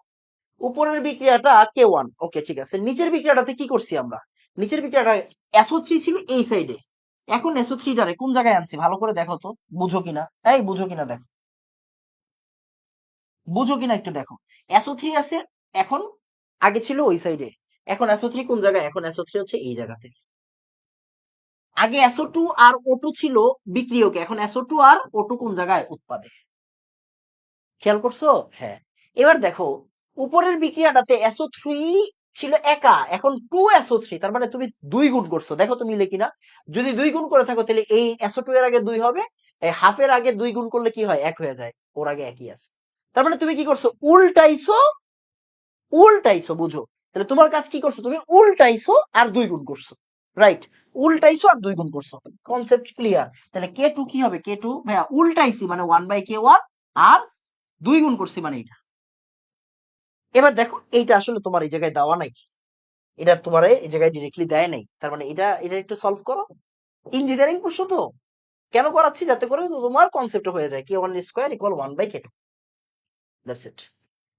এটা দেখো তো অপশনে আছে কিনা, হ্যাঁ ভাই এটা অপশনে আছে, এটা আনসার। মানে একটা শিখাই রাখলাম, বুঝছো, একটা শিখাই রাখলাম কেন, যাতে কনসেপ্টটা ট্রাই হয়ে যায়। আচ্ছা, এবার দেখো কেসি কেবি থেকে প্রবলেম, কেসি কেবি থেকে প্রবলেম, হ্যাঁ কেসি কেবি থেকে জিনিসগুলো আসবে।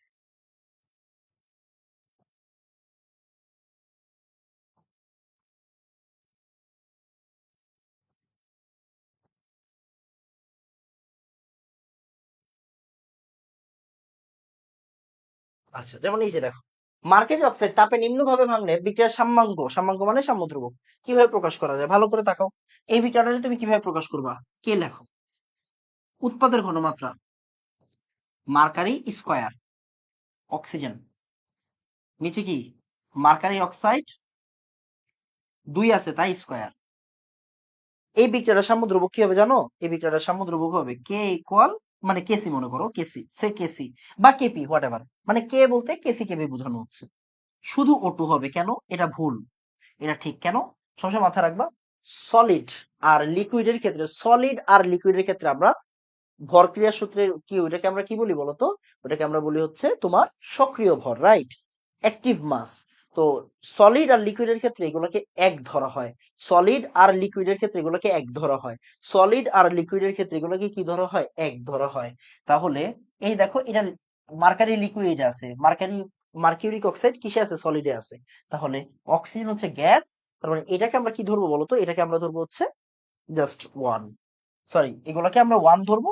আর মেইন কাজ করব কাকে নিয়ে, মেইন কাজ করবো হচ্ছে ওকে নিয়ে, ওয়ান ওয়ান, তাই ওদেরটা আমরা ইউজ করবো না, ওদেরটা আমরা ইউজ করবো না, আমরা ইউজ করবো শুধু অক্সিজেন নিয়ে। দেখো এটা, তাহলে এই এই যে এই পার্ট আর এই পার্টটা নিয়ে কি আমরা কাজ করবো না, বুঝছো, এই পার্ট আর এই পার্ট। খুবই সুন্দর প্রশ্ন, কনসেপ্টের প্রশ্ন, ঢাকা ভার্সিটিতে আসছে। এটা কিন্তু ঢাকা ভার্সিটির প্রশ্ন বাই দ্য ওয়ে, এটা ঢাকা ভার্সিটির প্রশ্ন। Okay fine. সবচেয়ে ইম্পর্টেন্ট যে পার্টটা এই জায়গা থেকে আসে সেটা হচ্ছে কেসি কেপির সম্পর্ক। খুব মনোযোগ দিয়ে খেয়াল খেয়াল করো, আমরা মেইন সূত্র জানি, KP equal KC RT to the power del n, KP equal KC RT to the power del n. ডেলেনের ভ্যালু যদি জিরো হয়, তাহলে ডেলেনের ভ্যালু যদি জিরো হয় তাহলে বুঝো, আমি একটু হাইলাইটটা দিই, ডেলেনের ভ্যালু যদি জিরো হয় তাহলে RT to the power zero মানে কি, ওয়ান। তাহলে কেপি ইকুয়াল কি হবে, কেসি হবে। একদম ফেমাস উদাহরণ H2I2HI, রাইট। তাহলে ডেলেন মানে কি, ডেলেন মানে উৎপাদের মোল সংখ্যা মাইনাস বিক্রিয়কের মোল সংখ্যা, আমরা জানি, রাইট। তাহলে ডেলেন যদি জিরো হয় তাহলে কেপি ইকুয়াল কেসি, ডেলেন ইকুয়াল জিরো হলে কি হবে, কেপি ইকুয়াল কেসি হবে, ডেলেন ইকুয়াল জিরো হলে কেপি ইকুয়াল কেসি, ওকে।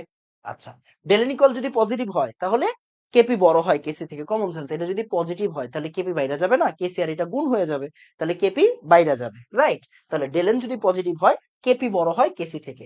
আর ডেলেন যদি নেগেটিভ হয়, নেগেটিভ হওয়া মানে কি, কেসির নিচে নেমে যাওয়া, কেসির নিচে নেমে যাওয়া মানে ওই সাইডে গুণ হয়ে যাওয়া, তার মানে কেপি ইকুয়াল কেসি হবে হচ্ছে কি, কেসি বড় হবে কেপি থেকে যদি ডেলেন নেগেটিভ হয়। একটা করে উদাহরণ সবার ক্ষেত্রে মনে রাখবা, এটা হচ্ছে অ্যামোনিয়ার উদাহরণটা, হেবার বোস প্রণালী। এটার উদাহরণটা কি, এটা উদাহরণটা হচ্ছে PCl5 এর উদাহরণ। আচ্ছা, একটা জিনিস মাথায় রাখবা, কেসি কেপির একক হয় না, বাট যদি কখনো একক জিজ্ঞাসা করে, তুমি কেসির ক্ষেত্রে একক কি দিবা বলো তো, কেসির ক্ষেত্রে একক দিবা মোল per litre to the power ডেলেন। আর কেপির ক্ষেত্রে একক কি হবে বলতো, কেপির ক্ষেত্রে একক হবে ATM to the power del N, ATM to the power del N, that's ইট।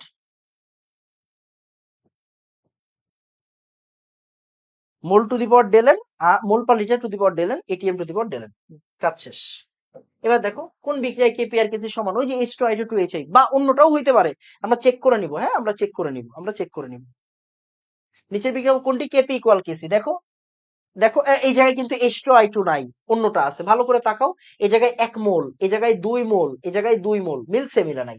এই জায়গায় 2 মোল, এই জায়গায় 1 মোল, এই জায়গায় 1 মোল, আর এটা মিলে গেছে, তার মানে এই জায়গায় কেপি ইকুয়াল কেসি হবে। দুই সাইডের মোল সংখ্যা কি হইতে হবে, সমান হইতে হবে, তাইলে কেপি ইকুয়াল কেসি হবে, রাইট। মানে উৎপাদের মোল সংখ্যা মাইনাস বিক্রিয়কের মোল সংখ্যা ইকুয়াল জিরো, দুইটা সমান না হইলে বিয়োগ করলে জিরো হয় না। তার মানে যদি দুইজনের মোল সংখ্যার পার্থক্য জিরো হয়, মানে দুইজনের মোল সংখ্যা যদি সেম হয়, বিক্রিয়কের সাইডে টোটাল মোল সংখ্যা উৎপাদের সাইডে টোটাল মোল সংখ্যা যদি সেম হয় তাহলে কেপি ইকুয়াল কেসি হয়, কমন সেন্স। ওকে, দেখো অসম্ভব সুন্দর প্রশ্ন। এখানে বলছে 3Fe 4H2O 4H2 3FeO4। আচ্ছা, এটা লাসাতের নীতির প্রশ্ন, এটা একটু পরে করাচ্ছি। হ্যাঁ, এটা একটু পরে করাচ্ছি, লাসাতের নীতিতে আমরা যখন যাব তখন করাবো। হ্যাঁ, ওকে, লিখে রাখলাম আর কি। হ্যাঁ, লিখে রাখলাম, চাপের প্রভাবে দিয়ে রাখি। হ্যাঁ, চাপের প্রভাবে দিয়ে রাখি, শেষ। ওকে, কেপি কেসি কখনো শূন্য বা অসীম হতে পারে না। কেপি কেসি কখনো কি হতে পারে না? শূন্য আর অসীম হতে পারে না। আচ্ছা, দুইটা সূত্র খুব ভালো করে মাথায় রাখবে, এই দুইটা সূত্র দিয়ে প্রশ্ন আসলে এই দুইটা সূত্র দিয়ে প্রশ্ন আসবে। N2O4 2NO2, এটা থেকে কেপির সূত্রটা ইম্পর্টেন্ট। কেপির সূত্রটা 4 alpha square P 1 minus alpha square. আর PCl5 থেকে প্রশ্ন আসে, কেপির সূত্রটা থেকেই প্রশ্ন আসে, alpha square P 1 minus alpha square. Just একই সূত্র, একটাতে উপরে 4 আছে, একটাতে 4 নাই। কারটাই 4 নাই? PCl5 এরটাই 4 নাই। PCl5 এ 4 নাই, PCl5 এ 4 নাই, দেখো alpha square P 1 minus alpha square. আর N2O4 এর ক্ষেত্রে 4 alpha square P 1 minus alpha square. Just এতটুকু জেনে রাখো, সূত্রটা দেখে রাখো। আমরা ম্যাথ করব। হ্যাঁ, আমরা ম্যাথ করব, ম্যাথ আসে না তারপরেও করবো, সমস্যা নেই। এবার লাসাতের নীতি আমরা এক কথায় বলে দিই, তাপমাত্রা প্রভাব। তাপমাত্রা প্রভাব কি বলো? তাপমাত্রা প্রভাব আলাদা করে পড়ার দরকার নেই, তাপমাত্রা প্রভাব আমরা সবাই জানি।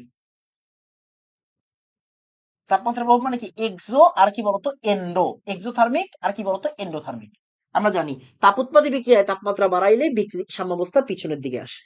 একটা জানলেই তো হয়ে যায়, তাপ উৎপাদী বিক্রিয়া তাপমাত্রা বাড়াইলে সাম্যাবস্থা পিছনে আসবে, বাকিটা দেখো। তার মানে তাপমাত্রা কমাইলে কই যাবে? সামনে যাবে। আবার এন্ডো, তার মানে এটার উল্টা হবে না? তাপমাত্রা বাড়াইলে সামনে যাবে, তাপমাত্রা কমাইলে পিছনে আসবে। সমস্যা, সমস্যা মানে জাস্ট এটার উল্টা। মানে একটা জিনিস পড়লে কি হয়ে যায়? সব হয়ে যায়। একটা জিনিস পড়লে সব হয়ে যায়। ভ্যান হোফের ইকুয়েশনটা ইম্পর্টেন্ট, ভ্যান হোফের ইকুয়েশনটা একটু দেখে রাখবা। আমরা ভ্যান হোফের ইকুয়েশন কই পড়ছি? তোমাদের পড়াইনি এখনো। ভ্যান হোফের ইকুয়েশনটা কি?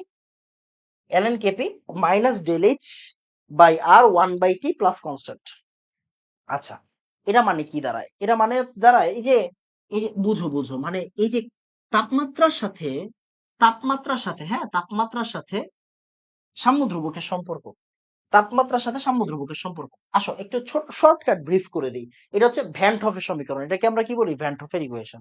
আচ্ছা, এবার একটু বুঝো, এই যে সাম্য ধ্রুবক মানে কেপি কেসির সাথে তাপমাত্রার সম্পর্কটা কিরকম হবে আমরা ওইটা একটু দেখি। গ্রাফটা দেখতে কিরকম? Y equal M X plus C না? দেখো তো ভালো করে তাকাও। Y equal M X plus C, তাই তো? হ্যাঁ ভাই, তাই। এই এমটা কি? এই এমটা হচ্ছে del H by R. Okay, fine. এখন তুমি চিন্তা করো, বুঝো বুঝো, একদম সিম্পল, অল্প সময়ের ভিতরে ব্রিফ করে দেই। দেখো, এক্সোথার্মিক রিঅ্যাকশনের ক্ষেত্রে কি হবে? ডেল এইচ কি হবে বলতো? এক্সোথার্মিক রিঅ্যাকশনের ক্ষেত্রে ডেল এইচ কি হয় বলতো? নেগেটিভ। এক্সোথার্মিক রিঅ্যাকশনের ক্ষেত্রে ডেল এইচ কি হয়ে যায় বলতো? নেগেটিভ হয়ে যায়। আমরা জানি কিনা? হ্যাঁ ভাই, জানি। এক্সোথার্মিক ক্ষেত্রে ডেল এইচ নেগেটিভ। এই নেগেটিভ ভ্যালুটা যদি এখানে বসাও, ডেল এইচ কি হয়ে যাবে? পজিটিভ হয়ে যাবে। তাহলে সূত্রটা কি দাঁড়াবে বলতো?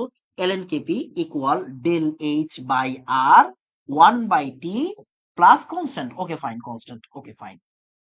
তাহলে এখন গ্রাফটা কেমন দাঁড়াবে দেখো তো? y equal M X plus C, এখানে এমটা কিন্তু পজিটিভ আসছে, দেখো এমটা হচ্ছে পজিটিভ, রাইট?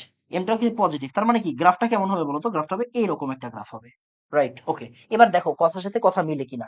এটা তো ওয়াই অক্ষ, তার মানে ln kp। আর এটা কি বলতো? এটা এক্স অক্ষ, মানে কি 1/t, রাইট কিনা? হ্যাঁ। এবার একটু ভালো করে দেখো, মনোযোগ দিয়ে খেয়াল করো, এখানে 1/t বেশি কিনা? এই, এখানে 1/t বেশি, তার মানে দেখো 1/t বেশি। এই জায়গাটা দিয়ে পড়ালেখা শেষ, এই যে শেষ। 1/t বেশি মানে কি বলতো? 1/t বেশি মানে টি কিন্তু কম। দেখো, এখানে 1/t বেশি, তার মানে টি কিন্তু কম। এখানে 1/t বেশি, টি কম। টি কম মানে কি? এখানে কে বেশি বলতো? এখানে কেপি বেশি। ln কেপি বেশি মানে কি? কেপি বেশি না? ln কেপি বেশি মানে কি? কেপি বেশি। এই, এই জায়গায় আর এই জায়গায় কোন জায়গায় বেশি? কেপি বেশি এই জায়গায়। ln কেপি বেশি মানে কেপি বেশি, মাথায় রাখবে।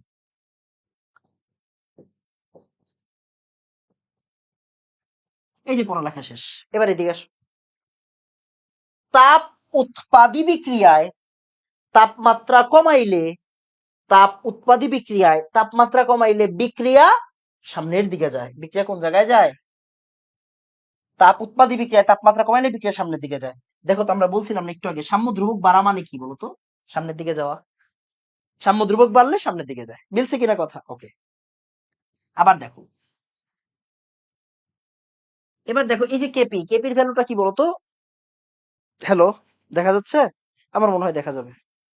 বুঝো, কেপির ভ্যালুটা কি হবে বলো তো? কেপির ভ্যালুটা এই যে এটা হচ্ছে এল এন কেপি, আর এটা কি বলতো? এটা হচ্ছে আমার 1/t। এখন এন্ডোথার্মিকের ক্ষেত্রে ডেলিচের ভ্যালুটা কি বলতো? ডেলিচের ভ্যালুটা পজিটিভ। এই পজিটিভ ভ্যালু তুমি এখানে বসালে কিন্তু নেগেটিভটা থেকে যাচ্ছে। দেখো পজিটিভ আর নেগেটিভ মানে কিন্তু নেগেটিভ। তার মানে Y equal minus M X plus C, তার মানে গ্রাফটা হবে এইরকম, রাইট? এখন এই পয়েন্টটার কথা চিন্তা করো, এই পয়েন্টের কথা চিন্তা করো, এই পয়েন্টে কি 1/t বেশি? তোমার টি কম না? টি কম এই পয়েন্টে। আবার এই পয়েন্টের কথা চিন্তা করো, এই পয়েন্টের কথা চিন্তা করো, এলএন কেপি কিন্তু এখানে কম। দেখো এই যে এলএন কেপি কিন্তু এখানে কম, এখানে বেশি। তাহলে এলএন কেপি এখানে কম,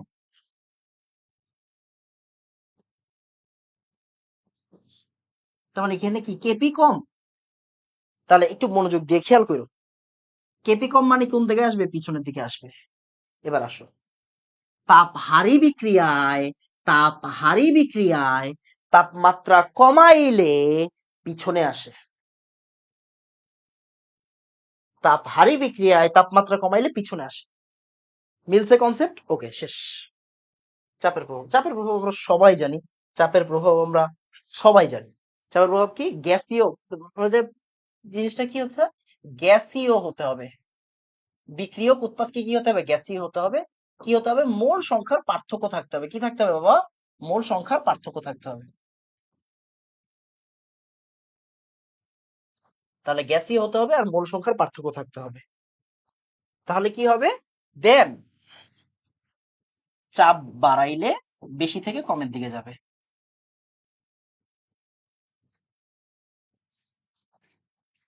কিরকম? আসো একটা উদাহরণ দিই।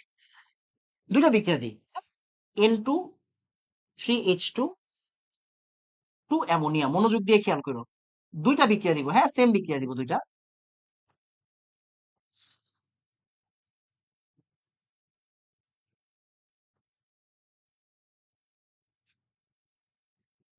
তুমি বিক্রিয়ার দিকে তাকায়ও না, হ্যাঁ বিক্রিয়ার দিকে তাকায়ও না, আগে উপরের বিক্রিয়ার দিকে যাও। বুঝবা, হ্যাঁ পড়ালেখা এই জায়গা থেকেই শুরু।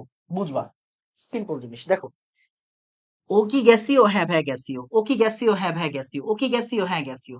মনোযোগ দিয়ে খেয়াল করো, এই জায়গায় 1 মোল আর 3 মোল, 4 মোল। এখানে টোটাল কয় মোল? 4 মোল। এখানে টোটাল কয় মোল? 2 মোল। মোল সংখ্যার পার্থক্য আছে? আছে। গ্যাসীয়, গ্যাসীয়, মোল সংখ্যার পার্থক্য আছে? আছে। এখন চাপ বাড়াইলে কি হবে? বেশি থেকে কমের দিকে যাবে। তার মানে এইখানটাতে তুমি যদি চাপ বাড়াও, প্রেসার বাড়াও, তাহলে কি হবে? বেশি থেকে কমের দিকে যাবে, মানে এখানে সামনে যাবে। আর এখানে চাপ কমাইলে উল্টা, চাপ কমাইলে উল্টা। এবার এদিকে আসো, সবাই কি গ্যাসীয়? হ্যাঁ গ্যাসীয়। এই জায়গায় কয় মোল? 2 মোল। এই জায়গায় কয় মোল? 1 মোল। এই জায়গায় কয় মোল? 3 মোল। তার মানে এই জায়গায় 2 মোল আর 4 মোল এই জায়গায়, রাইট? সবাই গ্যাসীয়, মোল সংখ্যার পার্থক্য আছে? আছে।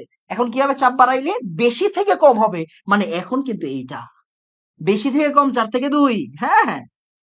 আর চাপ কমাইলে উল্টা, শেষ। দেখো এখানে চাপ বাড়াইলে কিন্তু সামনে যাচ্ছে, এখানে চাপ কমাইলে, চাপ বাড়াইলে পিছনে আসতেছে। কেন? বিক্রিয়াটাই তো উল্টা মিয়া। ঠিক আছে, বিক্রিয়াটাই উল্টা। ওকে। ঘনমাত্রা প্রভাব কি? ঘনমাত্রা প্রভাব হচ্ছে যার ঘনমাত্রা বাড়াবা তার বিপরীত দিকে যাবে। যার ঘনমাত্রা বাড়াবা তার বিপরীতে, আর যার ঘনমাত্রা বাড়াবো, যার ঘনমাত্রা কমাবো তার দিকে।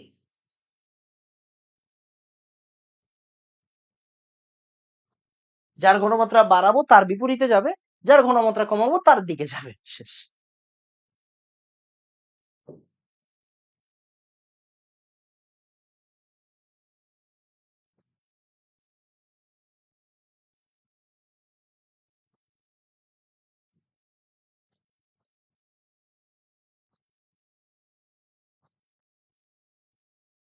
ওকে,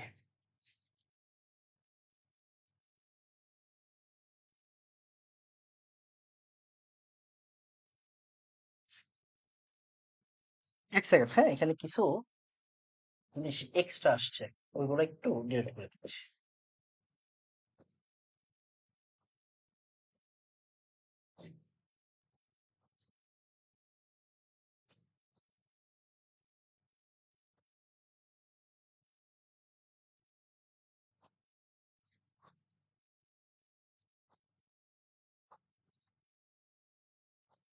এক সেকেন্ড, হ্যাঁ।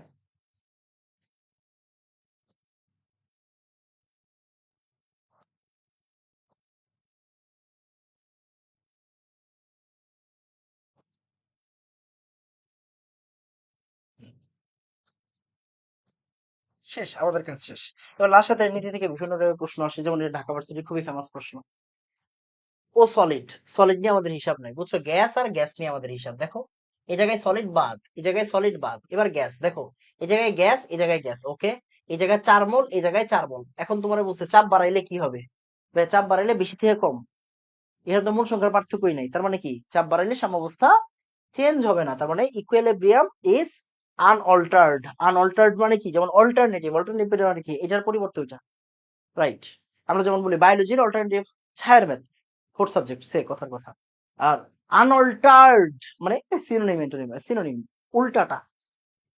মানে কোনো পরিবর্তন হবে না। ইকুইলিব্রিয়াম ইজ আনঅল্টার্ড, ওকে। ওকে, নিচের কোন বিক্রিয়ার সাম্যাবস্থায় চাপের প্রভাব নেই? যেই জায়গায় কি নাই বলতো? মূল সংখ্যার পরিবর্তন নাই। মূল সংখ্যার পরিবর্তন নাই কোন জায়গায়? দেখো তো, এই যে এটা। তখন এখানে কি নাই? চাপের পরিবর্তন নাই। এগুলো কিছু এমসিকিউ আছে, এগুলো দেখবা। যেমন এখানে আছে nitrogen, hydrogen, ammonia plus 46 kilo joule বল। এখানে প্লাস মানে কি? এটা তাপ উৎপাদী বিক্রিয়া, ডেলেচ ইকুয়াল নেগেটিভ, আমরা সবাই ছোটবেলা থেকে দেখতেছি। মানে এই জায়গায় যদি প্লাস থাকে, মানে কি ওই জায়গায় থেকে তাপ উৎপন্ন হয়েছে, তার মানে কি তাপ উৎপাদী বিক্রিয়া, তার মানে ডেলেচ কি? ডেলেচ হচ্ছে নেগেটিভ। এখন তোমাকে বলছে প্রভাব নিম্নের কোন অবস্থায় অ্যামোনিয়ার উৎপাদন সুবিধাজনক হবে? মানে এই অ্যামোনিয়াটা কেমনে বেশি উৎপন্ন হবে? তাপ উৎপাদী বিক্রিয়ায় তাপমাত্রা বাড়ালে পিছনে আসে, তাপমাত্রা কমাইলে সামনে যায়। সামনে যাওয়া দরকার, আমার দরকার কোন জায়গায়? সামনে যাওয়া। অ্যামোনিয়ার উৎপাদন বাড়ানো, তারপরে তাপমাত্রা কমাইতে হবে। তাপ উৎপাদী বিক্রিয়ায় তাপমাত্রা কমাইলে সামনের দিকে যাবে। তাপ উৎপাদী বিক্রিয়ায় তাপমাত্রা কমাইলে তার মানে কম তাপমাত্রা হবে। ওকে, এবার চাপের ব্যাপারটা কঠিন প্রশ্ন, ভালো ভালো প্রশ্ন। আমার চাপের প্রশ্ন, এই জায়গায় 4 মোল আর এই জায়গায় কি? এই জায়গায় 2 মোল। তাহলে যদি আমি এই সাইডে আইতে যাই, দেখো আমার টার্গেট কিন্তু এই সাইডে আসা, এই সাইডে আসা, তার মানে 4 থেকে 2 যাইতে হবে, 4 থেকে 2 যাইতে হবে, 4 থেকে 2 যাইতে হবে। তাহলে কম তাপ অধিক চাপ, কম তাপমাত্রা অধিক চাপ। কত সুন্দর প্রশ্ন, কত সুন্দর প্রশ্ন। ওকে, মোটামুটি এগুলাই প্রশ্ন, এগুলো বাদে আর কোনো প্রশ্ন নাই। এই জায়গায় কিছু সুন্দর যেমন আছে, সোডা অ্যাশ শিল্পক্ষেত্রে কোন পদ্ধতিতে তৈরি করা হয়? স্যালভে প্রসেস। এগুলো অনেক আগে ছিল, অনেক আগের প্রশ্ন। যেমন দেখো হেবার প্রণালীতে অ্যামোনিয়া তৈরি করা হয়, স্পর্শবিদে সালফিউরিক অ্যাসিড, অসওয়াল্ডে নাইট্রিক অ্যাসিড, ডেসমার পদ্ধতিতে আয়রন তৈরি করা হয়, সলভে পদ্ধতিতে সোডা অ্যাশ তৈরি করা হয়, চেম্বার পদ্ধতিতে সালফিউরিক অ্যাসিড উৎপন্ন করা হয়। সোডা অ্যাশ শিল্পক্ষেত্রে কোন পদ্ধতিতে তৈরি করা যায়? সলভে প্রসেস। কত সুন্দর প্রশ্ন। এইগুলাই মোটামুটি পড়ালেখা, আর কোনো পড়ালেখা নাই তেমন একটা।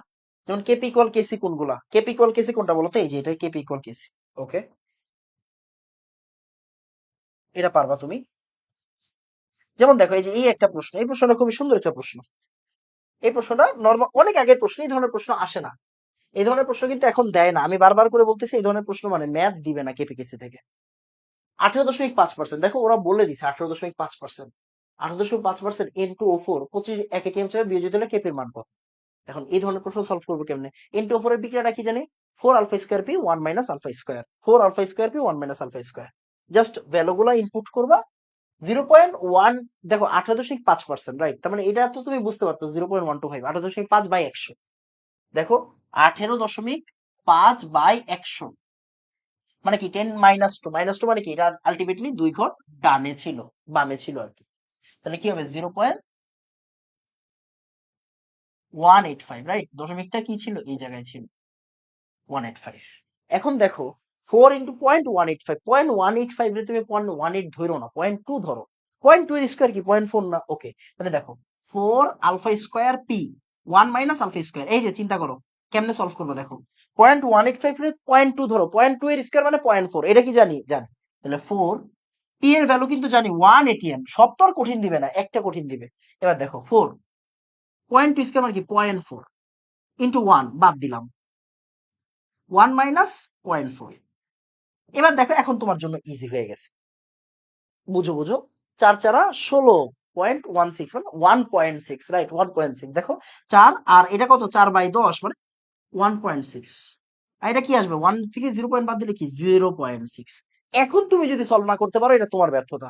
দেখো এইটারে তুমি যদি সলভ না করতে পারো তোমার ব্যর্থতা ভাইয়া। 16/10 ডিভাইডেড বাই, বুঝো, 16/10 ইন্টু 6 বাই আবার 10, মানে এই জায়গায় 10, 10 কাটা। তুমি 6 আর 16 নিয়ে চিন্তা করবা। এই তুমি কারা নিয়ে চিন্তা করবা? তুমি 6 আর 16 নিয়ে চিন্তা করো। 3 6 আসলে 6 দুগুণ। আচ্ছা, আমি কি ভুল করতেছি কোনো জায়গায়? আমি কি ভুল করছি কোনো জায়গায়? দেখো তো, 16/10, 1.6, ওকে। আর তোমার কি আসে এখানে? নিচে 6, উপরে 10।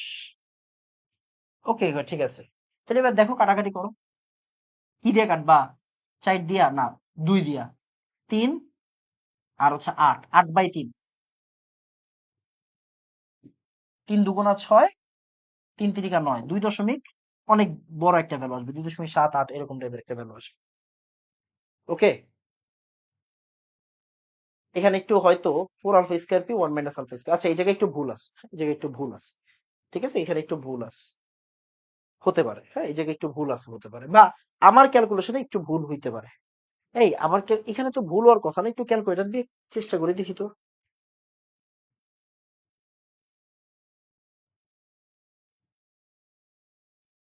আমার ক্যালকুলেশন তো ঠিক আছে রে। 4 alpha square P 1 - alpha square, ঠিক আছে তো। এখানে হয়তো কোনো একটা জায়গায় ভুল হচ্ছে। আমার ক্যালকুলেশন তো একদম পারফেক্ট আছে, 2.67। সূত্র কি মানে ভুল করছি? না, সূত্র তো ভুল করি নাই, সূত্রও ভুল করি নাই। এখানে কোনো একটা গ্যাঞ্জাম আছে, বা অপশনে হয়তো কোনো একটা সমস্যা আছে। ওকে, অপশনে হয়তো কোনো একটা সমস্যা আছে, এই জন্য হয়তো মিলতেছে না। নর্মালি এই ধরনের প্রশ্ন কখনো আমাদের ভুল হয় না। ওকে, 0.27 হবে অ্যান্সার। 27 চেক করে নিও তো, একটু চেক করে নিও।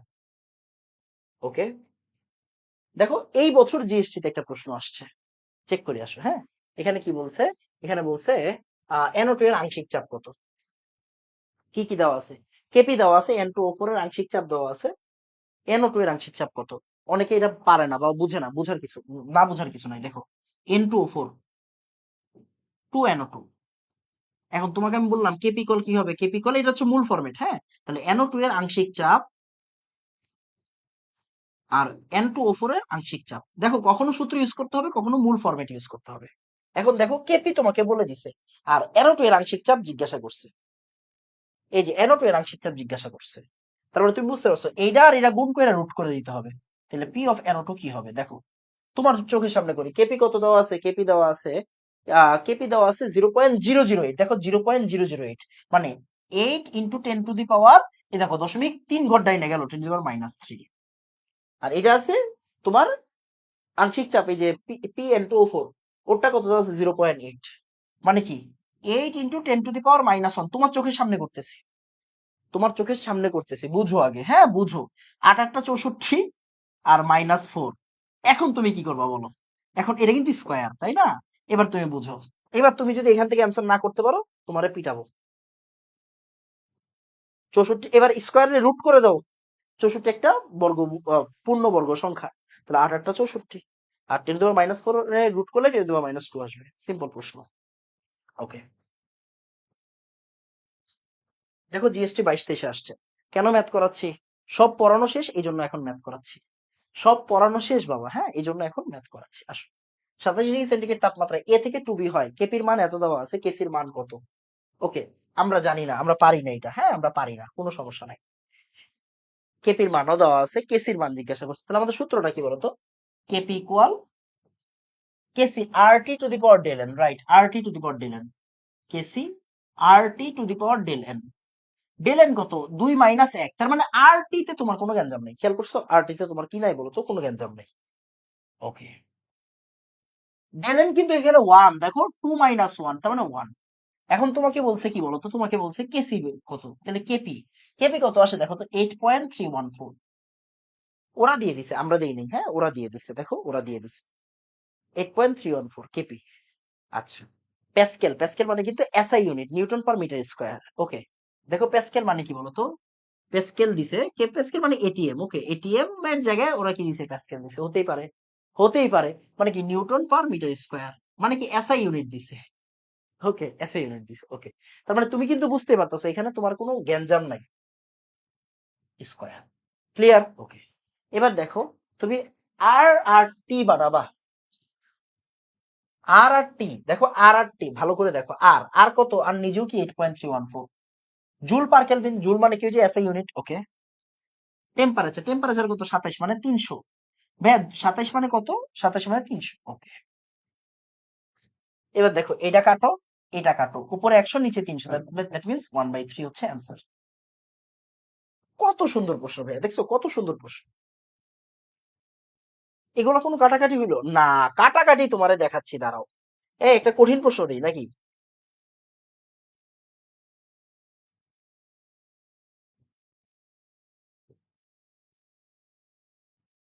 বেশি কঠিন আসবে না, টেনশন করো না। এই যে দেখো, এগুলা সাস্টের অনেক আগের প্রশ্ন, এগুলো একটু বেশি কঠিন প্রশ্ন, এগুলো ক্যালকুলেটর দিয়ে করতে হয়। সো এগুলো তোমার করার দরকার নাই, যেহেতু তোমার জিএসটি বা তোমার এগ্রি কি দিবে না বলো তো, দিবে না। দেখো 27, এটা লাগবে না তোমাদের, হ্যাঁ লাগবে না, টেনশন করো না। এগুলো বেশি কঠিন, এগুলো বেশি কঠিন, তাই এগুলো বাদ দিচ্ছি। এগুলো বেশি কঠিন তাই লাগবে না, বুঝছো? মানে এগুলো ক্যালকুলেটর দিয়ে করতে হয়, তাই আমরা কি করব, আমরা এগুলো স্কিপ করতেছি। ইঞ্জিনিয়ারিং প্রশ্ন বেশি, হ্যাঁ এগুলো বেশি ইঞ্জিনিয়ারিং প্রশ্ন। ওকে, এগুলো লাসাতের নীতির প্রশ্ন, এগুলো তুমি একবার সলভ করো, এগুলো তুমি ইজিলি পারবা। সাম্যাবস্থার বৈশিষ্ট্য কি দেওয়া আছে? সাম্যাবস্থার বৈশিষ্ট্য চারটা: সাম্যের স্থায়িত্ব, উভয় দিক থেকে সুগম্যতা, বিক্রিয়ার অসম্পূর্ণতা, প্রভাবকের ভূমিকাহীনতা। শেষ, আমাদের পড়ালেখা শেষ। এখন আমি তোমাকে ঢাকা ভার্সিটিতে আসা কেপিকেসির একটা কঠিন প্রশ্ন করাতে চাচ্ছি। এই প্রশ্নটা আমি দেখছিলাম।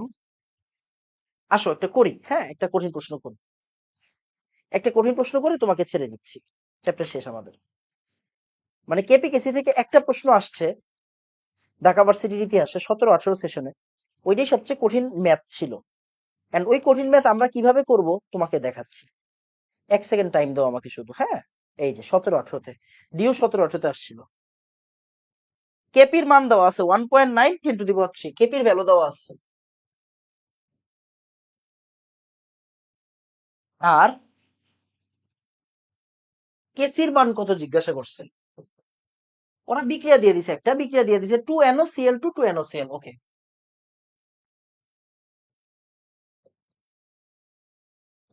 ওকে, তার মানে এই বিক্রিয়া থেকে তুমি কি ডেল এন এর ভ্যালুটা জানতে পারো। এই ডেল এন এর ভ্যালু কত আসে, 2 - 3, তার মানে -1। 2 - 3 মানে কত দেখো তো, -1 আসে। ক্লিয়ার কিনা? আর তোমাকে ওরা অপশন দিয়ে দিছে। আচ্ছা আমরা অপশনের দিকে না যাই, আচ্ছা অপশন আগে আমরা করি একটু, হ্যাঁ অপশনটা একটু লিখে দিই, লাস্ট ম্যাথ তো, সমস্যা নেই। 4.6 10⁻4, 5.9 10⁻3, 4.6 10⁻4, 5.6 10⁻3, 5.9 10⁻3, তারপরে 10.2 10⁻3, 3.2 10⁻3, 10.2 আর 3.2 10⁻3, 3.2 10⁻3। ক্লিয়ার কি না? হ্যাঁ ক্লিয়ার। এখন তোমাকে বলবে যে ভাইয়া এ বি সি ডি এর মধ্যে কোনটা হবে, কেসি কত। আসো আসো করি। আমরা সূত্র কি জানি, KP equal KC R T to the power del N. আসো, আচ্ছা টেম্পারেচার কই রে, টেম্পারেচার দেওয়া আছে 25°C। ওকে, ওকে অ্যাডাম ভাই, ওকে। একটা ম্যাথ, এটা ডিউ 17-18তে আসছিল, হ্যাঁ ডিউ 17। আমরা এটা ক্যালকুলেশন করা শিখি। এখন দেখো, আমারে বের করতে বলছে কেসি, তার মানে আমি কেসি ইকুয়াল লিখবো। ওকে, কেপি, একটু বুঝো, R T to the power del N. Del N মানে কি বলতো, ডেল এন হচ্ছে -1, তার মানে আর টিটা নিচে নেমে যাবে, আর টিটা নিচে নেমে, আর টি কিন্তু একটা ব্রেকেটে আছে, আর টিটা নিচে নেমে যাবে, আর টি ওই সাইডে গিয়ে গুণ হবে। ওরে খোদা, এটা নি কাহিনী। ওকে, বুঝা গেছে, সিম্পল। এটা -1, ডেল এন -1 মানে কি, টু দি পাওয়ার -1 মানে কি, নিচে নেমে যাবে, হরে, হরে, হরটা এখানে এসে পড়বে। ওকে, ওকে। এবার কেপির ভ্যালু কত আছে, কেপির ভ্যালু আছে 1.9 10⁻3, আর এর ভ্যালু কত, 8.314, 8 ধরলাম। টেম্পারেচার কত দেওয়া আছে, 298। এখন দেখো পড়ালেখাটা কোন জায়গায়, পড়ালেখাটা খুব সিম্পল। 1.9 কে তুমি 2 ধরবা, 8 তো 8, 298 রে তুমি 300 ধরবা, আর 10⁻3। এবার তুমি হিসাব করবা, 3 × 8 = 24, 3 × 8 কত দেখো তো, সরি 8 × 2 = 16, 3 × 16 = 48, তাহলে 8 8 × 2 = 16, 3 × 16 = 48। 10⁻³ মানে 4800 ইন্টু 1000, আরো 1000 আছে।